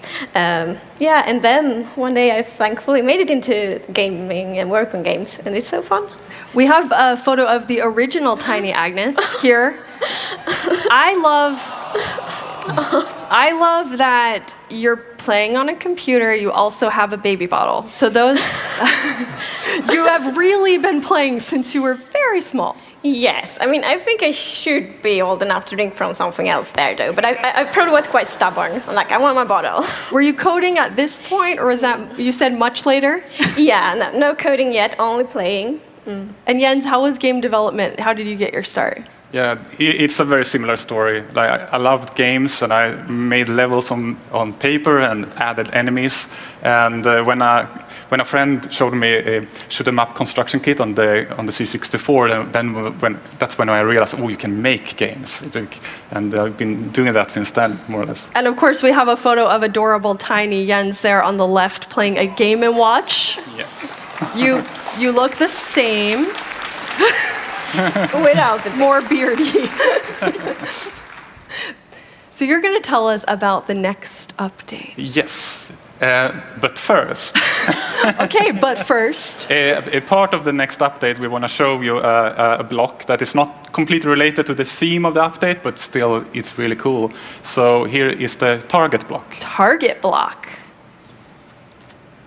What? Oh! I think I know what this is. A Fletcher.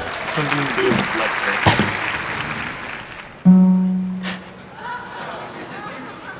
Is it a redstone update? Is it something to do with redstone?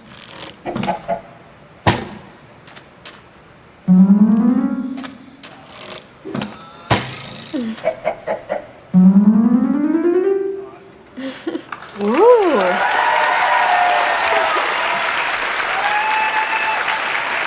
How cool is that? I also like your little chicken advisor there, hanging out during the whole process. Tell us about the target block. Yes, so you can shoot arrows at the target block, and it will emit a redstone signal. And the closer the arrow hits the bullseye, the bigger the signal will be. How do you see players using this? Well, make mini games and various contraptions, of course, and maybe also create new hidden entrances to their bases. That would be cool. Yes. That would be amazing. So you said this is This is part gonna of be so cool. the next update, which Yes. is Yeah, we're super excited to finally have a Nether update. the Nether update. Nether update!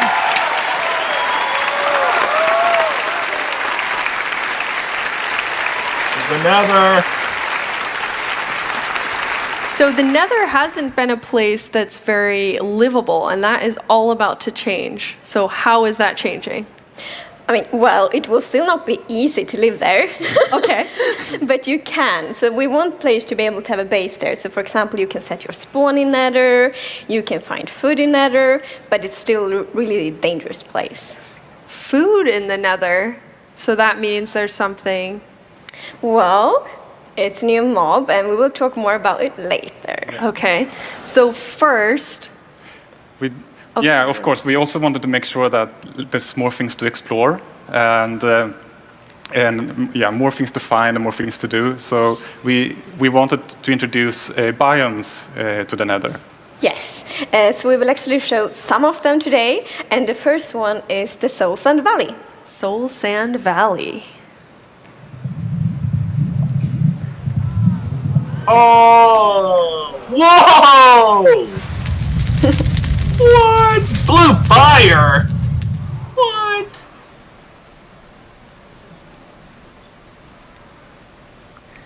Blue fire?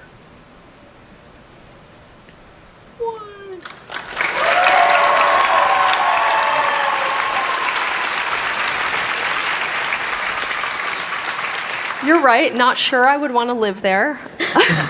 Well, depends on what you prefer. So what's happening in Soul Sand Valley? It looks incredible.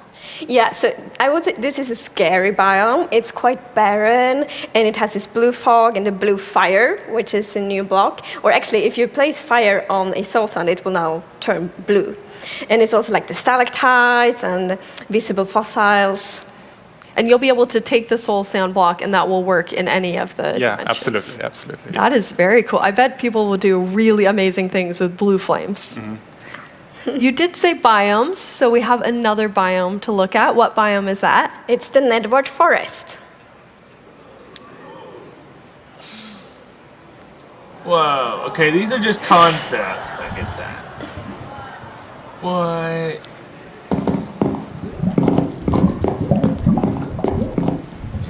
Different types of mushrooms. Sweet. It's not a cave update, but something.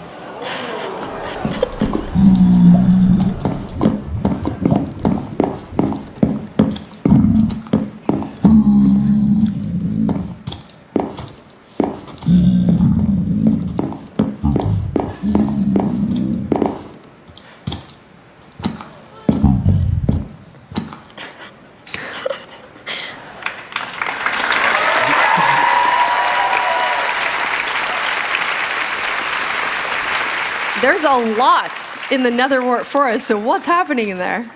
Lots of things. So yeah, as you can see, it's two variants of it. So the red one has quite a very alive atmosphere in its own very weird and nettery way. So it's like swirling particles and a lot of vegetation. It's very dense, so like the players should get lost in there.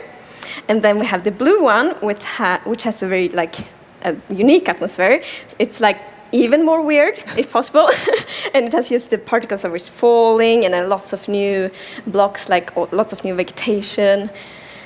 How did you decide on the colors? Because it's so different than the look of the nether when you add these biomes. Yeah, when we wanted to make sure that when you explore, you get more variation and more than just red and yellow. And we were thinking about how the overworld is much green, blue, and gray, and then this black, purple, and yellow. So we were thinking, how can we add more color depth to the nether that kind of creates a good feeling for the nether still. It's really beautiful, but you said it's going to be just as hard. So even though this looks quite like an oasis, it's not going to be? Well, we still call the netherworld forest the nether oasis, but that doesn't mean it will be easy being there. So there will be, for example, a new hostile mob, and I think we could show it now, and we temporarily call it the Piglin Beast. Piglin Beast.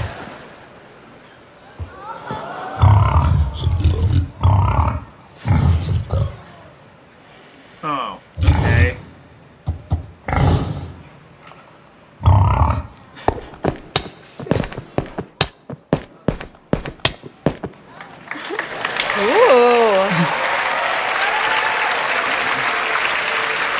That's interesting. So you said we're temporarily calling it the Piglin Beast. What does that mean for everyone? So we would actually love to get suggestions from the community on a better name. So please, if you have any suggestions, send them, and then we can pick the name later.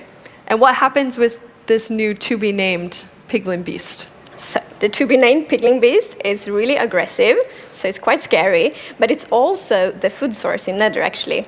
And so we really want the experience to be very unique in Nether. It shouldn't feel like another overworld. So when you get your food, you can't just have like a pretty little farm. Instead, you need to find this scary, aggressive Piglin Beast and get the food from there. And this is the first time you have a food source in the Nether? Yes. Which is really awesome. So that does make it livable-ish. Livable-ish. Scary to live in. And where does piglins come from? So piglin is actually what we call the pigmen now, and we are introducing piglin mob as well. We can take a look at the video, I believe. Let's see them. Piglin. Oh! They're advances.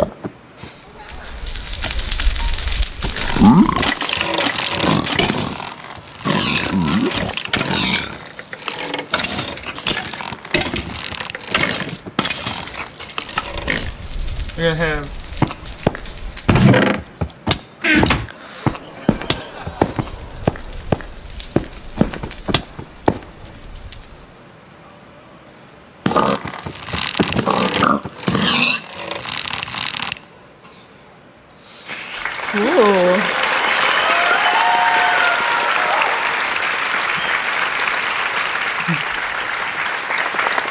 another update. They look mean, but they also have the floppy ears.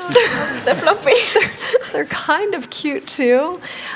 Yes. We need nether villages! Yeah, there's a lot of going on in this video, but at the core, the piglin is almost like a new civilization that we add to the nether, and they are actually hostile towards the player. They also don't like wither skeletons, and they hunt the piglin beast for food as well. Wow. But they do collect gold, and if you, as in this picture, wear gold armor, they will they will ignore you. They won't like you, but they will ignore you unless you open chests or start poking in their stuff. Yes, I really like this mechanic actually. So if you open a chest close to a piglin and they see you, they will get really upset. Yes. But there's actually a good reason why the player wants to approach the piglins, because we will introduce a new kind of trading with them that we call bartering. But it's a little bit different to villager trading. Yeah, Yeah, because villager trading, the villagers are like, very friendly. The piglins do it in their own way. So it's like you can throw some gold at them, and they will just like throw an item somewhere, and then you can go pick it up. So it's more a piglin style trading. That's amazing. So will there be new things that they're gonna barter with you? It will, but we will not tell what you can barter yet. Okay. So new things coming to the Nether. That is a lot of Nether things coming.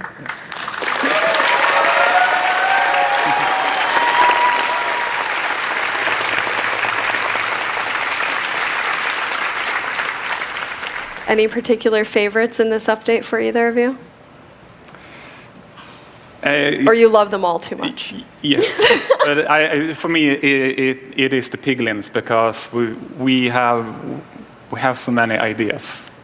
Ooh, yes. so many ideas for them. Yeah. Agnes? I think for me it's the biomes, because, well, it will be so interesting to explore, but of course biomes also add so many new resources and so many new atmospheres. So yeah, I'm very excited for the biomes. Amazing. Speaking of biomes, we have a vote going on that we now have a winner for. Prediction. That's exciting. Predictions on the winner. It's either swamp or mountains. Which do you think will take it? Well, I will guess swamp. Okay. Yeah. Jens? Well, snow is snowier. So you're guessing mountains? Mountains, yeah. Maybe we should find out. Is our correspondent somewhere close? Yeah, okay, there you are. Hello! Another update. Okay. We got that. No cave update. Right here, they have tallied it, they have double checked it. Who's going to do the honors? I think it's Jens's turn. You were quick to. Wow. Okay. All right. Let's hear it. Let's hear it. And the winner is mountains. Mountains! Oh!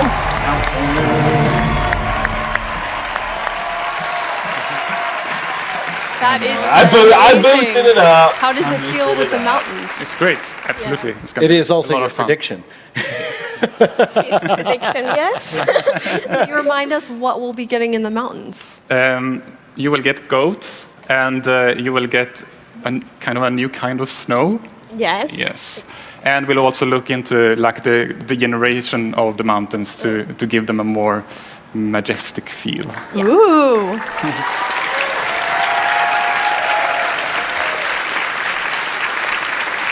Jens and Agnes, you have given us a ton to look forward to. Thank you so much. Thank you.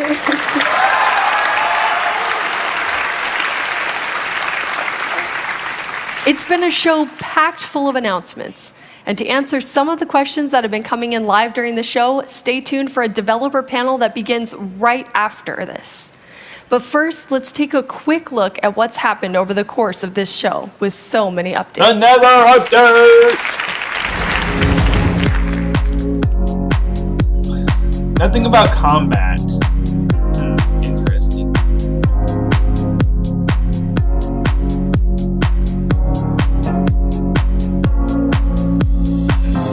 It does need fleshing out. I have to say, it does need fleshing out. So I can agree with that. I like it.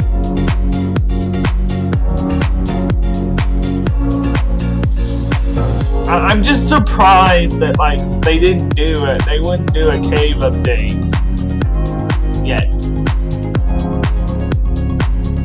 Oh wait, next year.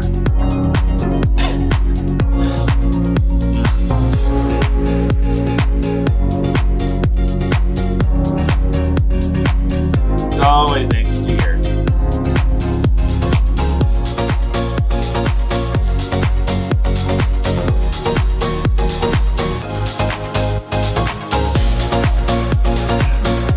Very interesting.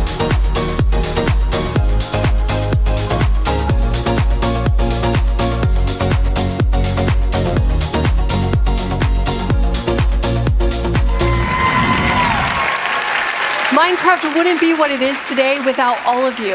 On behalf of our entire team, thank you so much.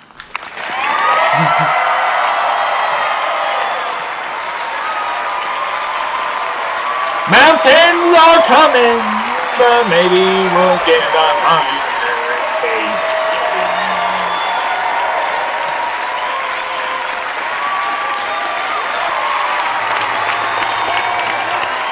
I noticed they took out like the big dressing contest thing.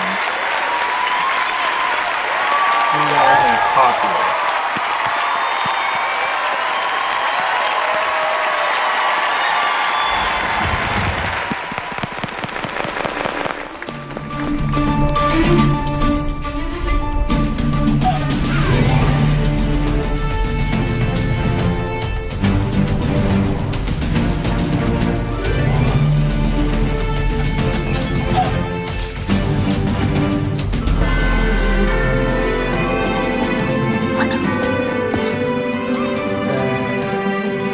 They didn't even give us a release like they normally do.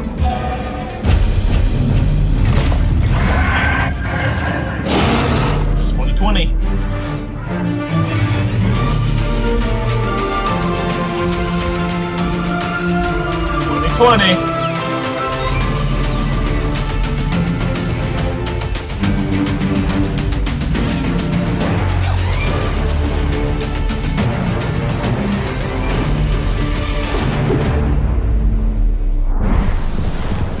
Wow, what an excellent show! We got them hot off the stage. Welcome back and settle in because we've got plenty more to talk about.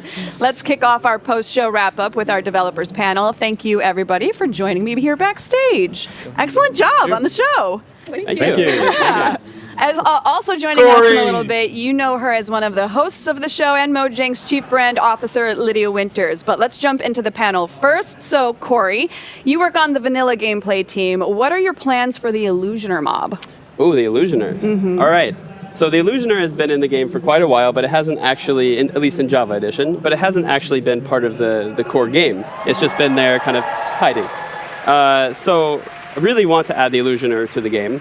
We've been wanting to add it for a while, but we didn't have the technical capabilities originally. So we've been working on building up those capabilities so that we can add it in. And I really, really want to see them enter raids. I think they would be perfect for raids. I think they would be a great addition to those, and planning that soon, hopefully. Awesome. All right, so next up is Jason. Jason, you're on the platform team for Bedrock. When will complete parity happen?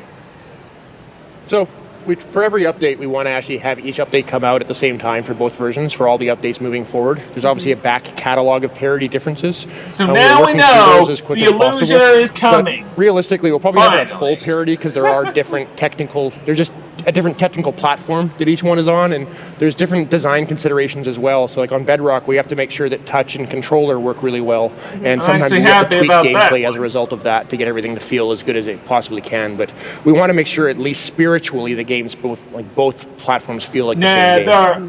And when, if ever, will we be seeing penguins? Because I saw your that was super cute. Hopefully soon, but we have to convince some people. All right. Well, if you need any help, I don't know. Maybe I can blow up Twitter or something. We did get the brown mushroom in last year. Yes, we did. All right. Well, our next question is about the character creator, and we have Sarah here. Sarah, will there be additional free options in character creator in the future besides what's in the beta right now? Yeah, absolutely. So kind of as what Jared had spoken to earlier, there's stuff you can get through achievements, but then in additional to that, there's going to be more free stuff that people will be able to get. The mountains are coming, nice. guys. All right. The mountains so are now let's coming. go to a question about Minecraft Earth, and we have the game director Torfi here to answer. Torfi, is there a limit to the number of people who can participate in an adventure? Yeah, there's a limit. It's kind of like the limit with elevators. It's like how many people you can physically squeeze together, because you actually have to be there in the same place. Yeah. You can't play an adventure together from different houses or different cities. You have to actually be in that park at that time. The cap actually is 40. It's just a number we typed in. We were testing it, and it could go higher and higher and higher. We were just afraid what would happen if more than 40 people would pile up on each other on a 3 meter by 3 meter square. So 40 was the safe spot. I mean, Yeah. 40 is still a lot of people. Yeah. That's kind of a luxury problem to have. if Yeah, you have 40 totally. minutes. You usually don't hear about it working out that way. No. How does the game determine who's playing with you? Well, that's actually quite simple. The game determines who is in the adventure simply by who's there. So if I'm in that park at that time, now remember not remember, I haven't told anyone, but now you can remember after I tell you now that the game spawns the adventure, let's say in your park, and it's only there for like 10 minutes. So you get in and it lives there for 10 minutes and you play the adventure, but then by virtue of some sort of magic, it starts unspawning. I am really okay with the cave. The people who are there, even if they don't know each other, if it's just the same people, they're part of the same adventure and they share the same go prizes. there, But when I it get collapses blown up, like it's these really ones, boring. they're out. So Got it. Yeah. Okay, interesting. All right, so we also have the game director for Minecraft Dungeons here, Mons. Mons, do you have a favorite ability in Minecraft Dungeons that we should look forward to? Sure. So the way abilities work in Minecraft Dungeons is that they're kind of separated between artifacts that you have in your hotbar, they have a cooldown, and then there's the enchantments where you invest points that you get as you level up into gear.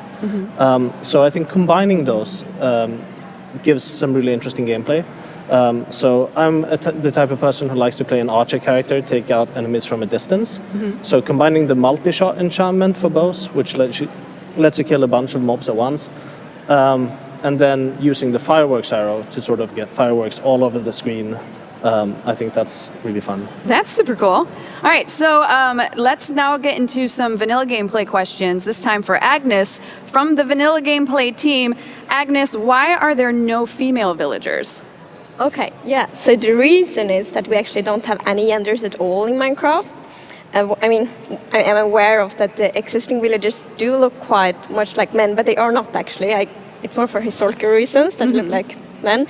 And we also, when we made all the new villager skins for the Village and Pillage update, we really thought a lot about making sure they were neutral to show that we don't have any genders. Very nice. All right, so we have a question for Frederick from the Realms team. Frederick, will we be able to use the content that we get from Realms Plus in places other than our realm? Yes. Like the content that is included in the Realms Plus is it's available just as any other marketplace content. If there's a skin, you can equip it and you can play on it on the realm, but you can also play it on locally or with your friends if you have a server. And if you have content already on your realm and you want to try out some other piece of content that's included, you can just download it and play it locally and offline. That's great. Yeah. So once you've got it, you can utilize it pretty much wherever. All the 50 pieces of content that is included, you can use it wherever you want. Awesome. All right, so some general questions. So whoever wants to dive into these, that's totally fine. First up is, which feature was the most fun for you to add into Minecraft? You. I would say, there are so many features that I worked on in Village and Pillage. A lot of them were really fun, but I think the overall most fun was the simplest one, which was brown mushrooms. Because at the last Minecon developer panel, somebody asked why we didn't have brown mushrooms, and I just kind of went out and said I would add them. So now you were forced to. And I didn't really talk to the team about it. I just kind of went ahead and said that, and then it was okay. We ended up adding it, so I'm going to go ahead and say that the Illusioner will be this year's brown mushroom. Very cool. Oh, very cool. Sorry, guys. Okay.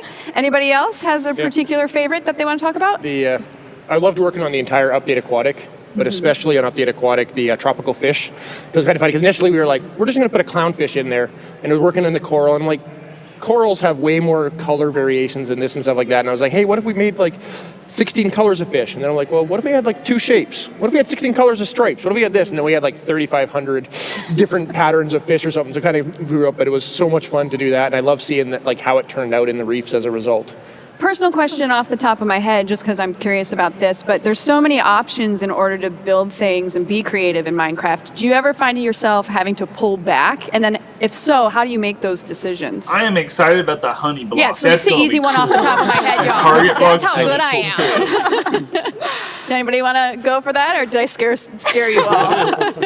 When you're working on, I work on vanilla Minecraft. So when you're thinking of features for vanilla Minecraft, you could go as you kind of think big and then you shrink it down to what will actually fit in vanilla, because you could go super crazy and think about the craziest, funnest thing possible. Yeah. But that might not fit in the game. It might not work for all player types, and you kind of have to shrink it down. That happens for almost every feature, actually. Really? Okay. Yeah. All right, so it's always a bit of a give and take. Definitely. The key thing is The key thing is making sure we get all the features that do make it in to be as polished as possible. Like we could put twice as many things in there, but they're not going to have the polish that we'd have otherwise. Yeah. So Yeah. by keeping the updates tight, we can make everything be amazing.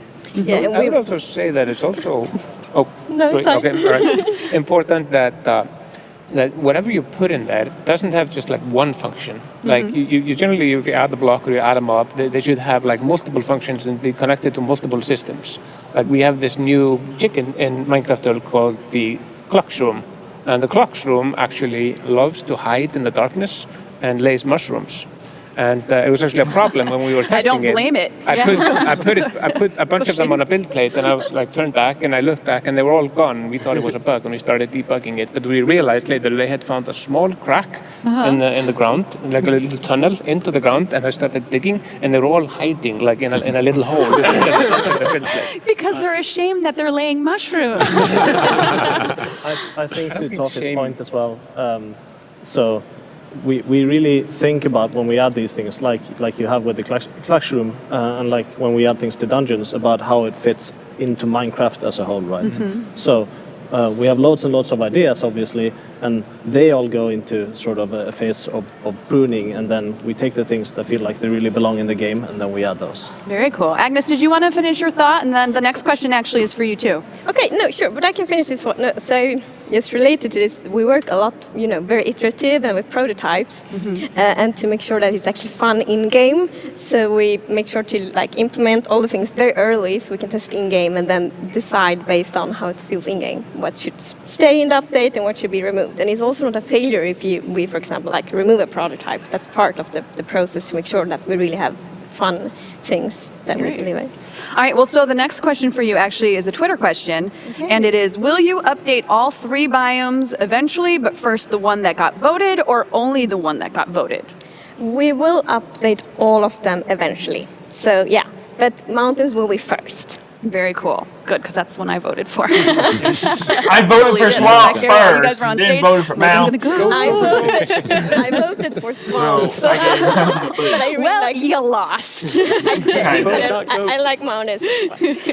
I can finally finish. I've been working on this, the Shining Hotel, that Overlook Hotel, for like 2 years now. And now that the mountains, I'm going to wait until the mountain update comes out, and then I'm going to bust out with it. I'm very excited. All right, so moving on, less about me, more about you guys. This is to everybody as well. What is the funniest bug that you've ever encountered? Kind of going off of what you were saying about the collection rooms. There was one in the character creator for a while where, when you loaded up the game, for whatever reason, they would blink and then it would get faster and faster and faster and faster, just constantly blinking. It was the most oh my god, they're possessed now. It was frightening. That sounds amazing. You should have left that in. I know, right? It's definitely a feature, especially in the lineup of 5, on the carousel. It was so bizarre. That's super creepy. I love it. Anybody else has a favorite? When we were bringing the animation system into Bedrock, all the pigs, all of a sudden, they kind of rotated their whole bodies this way, and their head was on the ground. It kind of looked like a pink vacuum cleaner. And they were running around the world like that with their head scraping the ground. It was the funniest thing. I really like all this.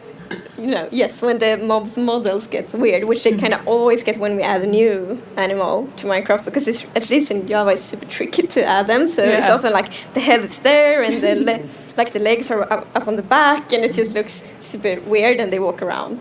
Has there ever been a bug that you guys have run into that you liked so much that you just left alone? All the time. Oh, yes. All the time. All the time? We have a thing in dungeons where the arch illager sometimes appears and disappears, and it does that by kind of getting really small and then getting bigger again. And so we had this bug where if you shot him while he was really, really small, the arrow would scale up with him. And suddenly when he's big again, he has this giant arrow shooting out of him. Now in the game we have an enchantment called Growing, so if you shoot, the arrow kind of gets a little bit bigger. Oh, that's cool. Oh, good problem solving. All right, so this one is for everyone, and it also is from Twitter. What are your favorite mobs? Ooh, okay, I actually might be a weird answer, but I really like sheep. That's totally that's fine. Yeah, and I like when I play myself. I think, well, maybe except horses, sheep are the mobs I have most. In my big town I'm building, and I'm using a lot of maybe goats goats can can hate rules. sheep. I can build funny colorful buildings with it. Is that what attracts you to the sheep as the mob? Like, what is it about the sheep that you like? Well, I mean, they are cute, but yes, it's the wall and that you can color it. Mhm. I really like that. Yeah. Very cool. Anybody else has a There's one fave? that I think is amazing, which is part of the new mobs from Minecraft Earth, and it's unannounced, so I'm not going to talk about it. Maybe that's the next poll for next year is which mob do you think was Torfy's favorite? Poll for next year. We've got it figured out. All right, so here's a good one. Where do you guys see Minecraft going in the next 10 years? So we want to continue update Minecraft for many years, much more than just 10 years. So I think we will continue probably to have these major updates. 2 updates here approximately, and then just continue. And then of course we need to make sure to always keep Minecraft Minecrafty, and that's something we think a lot about. As soon as we add anything or just fix a bug, we always need to think so we don't like break the magic of Minecraft. No, I think that's brilliant. We were actually talking yesterday about how at this point Minecraft is pretty iconic. So I feel like it's, you know, it's here to stay and it's always going to remain relevant. Does anybody else have any specific things that they think are going to Minecraft in 10 years? I mean, you're in a unique position because you've got dungeons, and that's a whole different ballgame of sorts. So from our perspective, I'm excited about all the new games coming out. Both Earth and Dungeons, I think, are exciting, and I'm looking forward to that happening. But I'm also looking forward to updating Dungeons over time. So we'll launch it, but then we'll keep updating it as we go, just like we do with regular Minecraft. Not to put you in the hot seat, but what's the pressure been like knowing that you're taking such a beloved game and kind of shifting gears with it in a different direction? You're like, it's been the worst. Yeah. it's certainly a little spooky. And it's something that we think about a lot as we make it. But we have the luxury of sitting right next to the vanilla team. So if we need to like sync with Agnes or Corey or Jens, we just walk over there and do that. And that's tremendously useful for this. Yeah, that's we great. Actually collaborate a lot on the design. So we have, I mean, we sit next to each other, but we also have like weekly things where we talk through all like design questions that come up and inform each other. So we're really synced, which is really good. There you go. Just like Minecraft, you need to learn how to collaborate in order to build great things. Oh my gosh, hired me for your PR. All right, so Torfy, this one's from Twitter. Okay. What will Minecraft Earth be like for those in rural areas compared to those in cities and suburbs? Well, that's a good question. So Minecraft Earth has, you know, these features that we look at, the adventures and the build mode, but in order to go out and find the adventures and to collect blocks, you have to like walk, basically use your feet. And there's a map, and we used OpenStreetMap, which is like an open source database, which is a really amazing map of the entire globe. So in order to pick the places where we put the content, we didn't choose the path that other games have gone to have players go out and promote areas, because what happens then is it's mostly like places in big cities or in bigger towns. But OpenStreetMap literally has a map of every small town in the world. So we had a bit of a problem. I probably shouldn't talk about it right now, but I will. I mean, feel free. That some people, like people are playing Minecraft Earth right now in 5 cities, but some people found out a way how to play them somewhere else. And when that happened, like I woke up and I opened the map and I can see like a you know a heat map of the world where people are playing, and it was like literally everywhere. It was like small towns in Russia, somewhere in Siberia, somewhere in South America, in Africa, and in Asia. Like it was literally like a virus infection of the entire world, which is cool, but you know shouldn't have happened. The point I'm saying is it should be everywhere where people live. So like not in some like random hill in the middle of the Sahara, maybe not, but where people live and where's the map, there should be Minecraft Earth. Very cool. Totally random, and maybe you did or didn't do this, and I wouldn't know because I haven't played the beta yet, but are there any Easter eggs at all? Yeah, tons? Yeah. Great. Well, I will be outside a lot. All right. So, again, this one's to everyone. This one's from Twitter. Actually, you know what? I'm taking that back. I want to move on to a different one. Corey, what things are important to consider when brainstorming ideas to suggest to developers or make into a vanilla-style mod? That's a big question. I know. That's why I switched it up, because the other one I think is going to be more fun. Yeah, so when you're kind of thinking of ideas, when we think of ideas, we try to think first of would this fit in with the original game? Does it add something to it? And then we think, does it work with other features that are already in the game? We really try to add things that will interact with the game loop and try to bring everything together. So when you're thinking of features to suggest, try to think about how does this interact with features that are already in the game? How would this enhance them, for instance? Like penguins would really enhance Minecraft. You make them chase fish. It'd be perfect. But that's what you got to think through, is what you're saying. Yeah. They would interact with fish. You know, there's glaciers that were added and they updated drop water. feathers. They'd be on glaciers.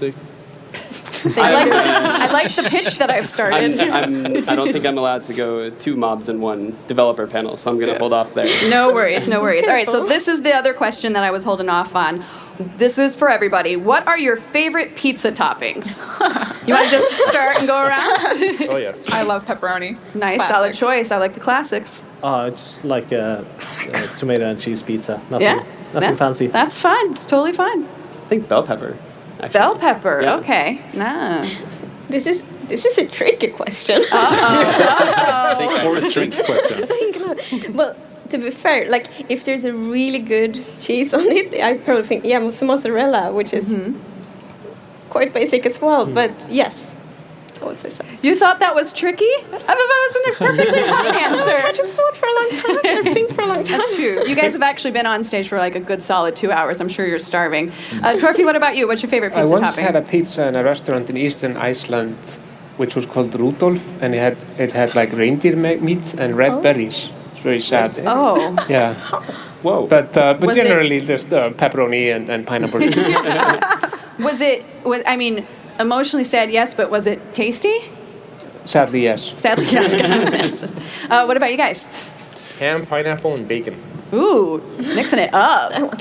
I'm with Agnes here. Like a really good mozzarella cheese. There's a one called Scamorza, which is like a smoky. Smoke? Yeah, Ooh, it's so good. I need to try that. Okay, I'm really hungry now. Great. I know, me too. know I'm we're like, having got for the dinner. shakes. I'm like, oh, let's get some food. All right, so last question. I know we briefly touched upon it before about the biome, but let's talk about the result of the biome vote. How do you guys feel about mountains being in this year's winning biome? I mean, we know you wanted swamp. Yep. Yeah, but I'm super happy about mountains as well. I mean, we like all of them. Otherwise, I guess we wouldn't have them in the vote. So no, it will be great, and I'm excited to start prototype on it and see what will happen with them, with like the cooler mountain generation and things like that. Yeah, fantastic. Everybody else? I've been campaigning internally for goats for about a year now. Yeah. So I'm ecstatic that mountains won. Yeah, and Awesome. goats. I think that one of the best things about vanilla is that we've been doing recently is taking the features that have been there for a long time and then kind of updating them. So it'd be really nice to give a fresh coat of paint to the mountains. Fantastic. You guys too? Are you on board for the Oh yeah, mountains? 100% all on Team Mountain Goat. You're like, I'm in a dungeon. I don't. Yeah, I think it'll be good. I'm a little bit sad about not seeing the frog, but Yeah, me The too. frog was Later. cute. You will. All right, Later. that's a solid Yes. point. The frog was super adorable. Well, thank you guys so much for joining me, and congrats again on such an excellent show. You did an amazing job up there, and I'm looking forward to seeing the new updates. Before Lydia Winters joins me backstage, let's take a quick look at some of the highlights from Minecon 2019.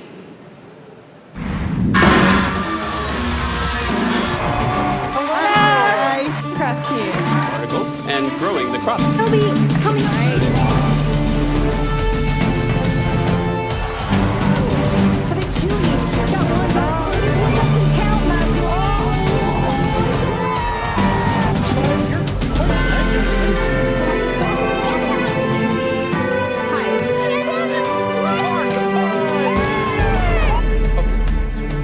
Rock platform team. Flower. Or place a torch. Yep.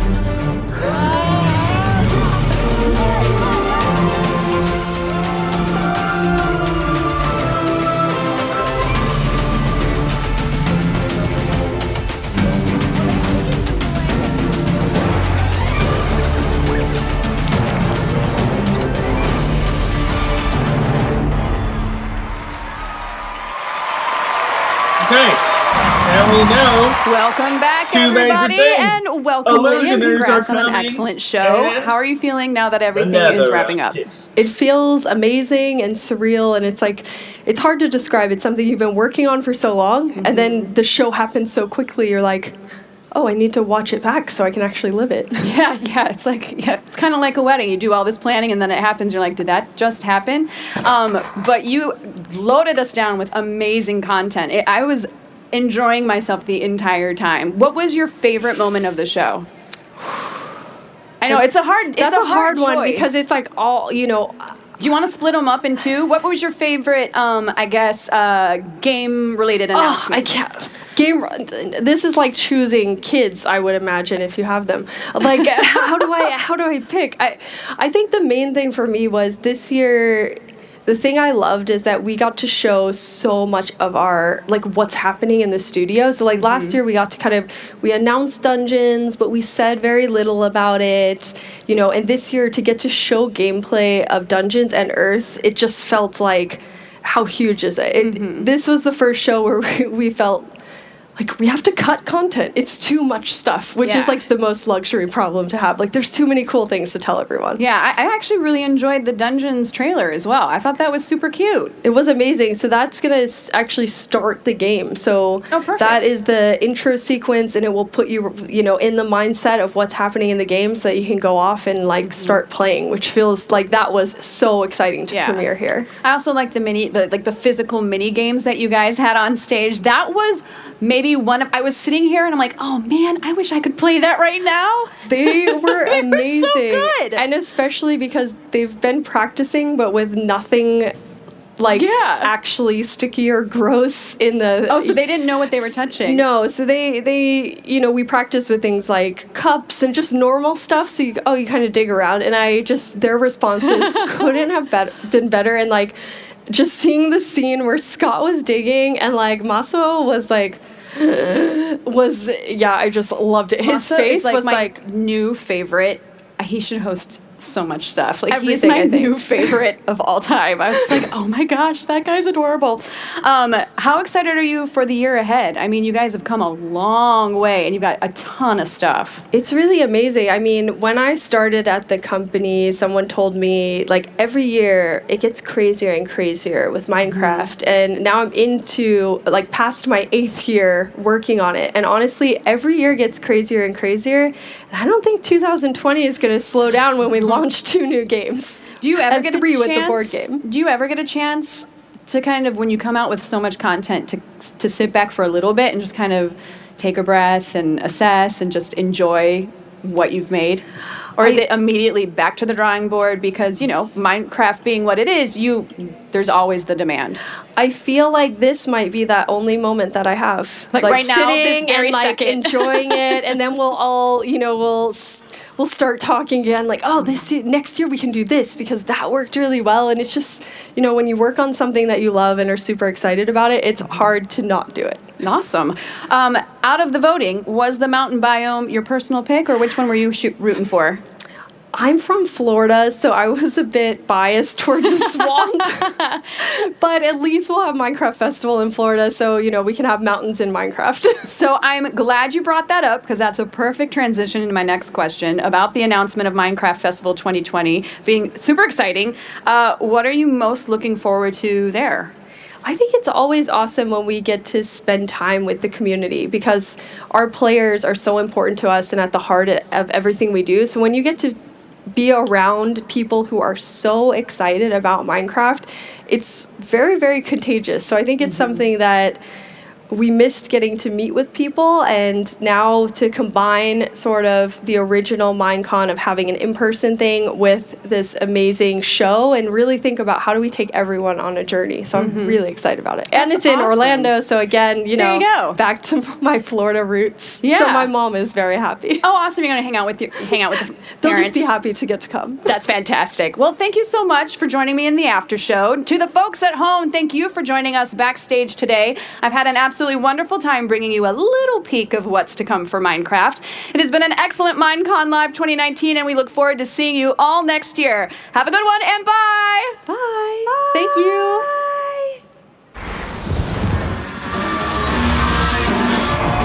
Hi! Craft team. And growing the crop.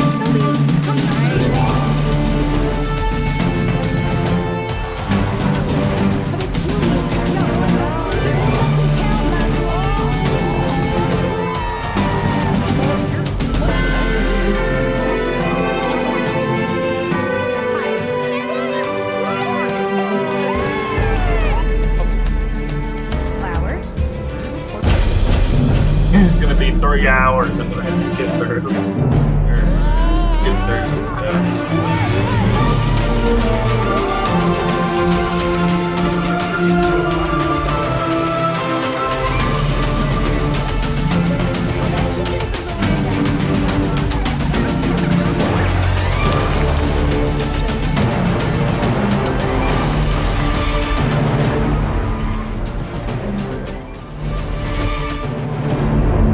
Well, that's a wrap.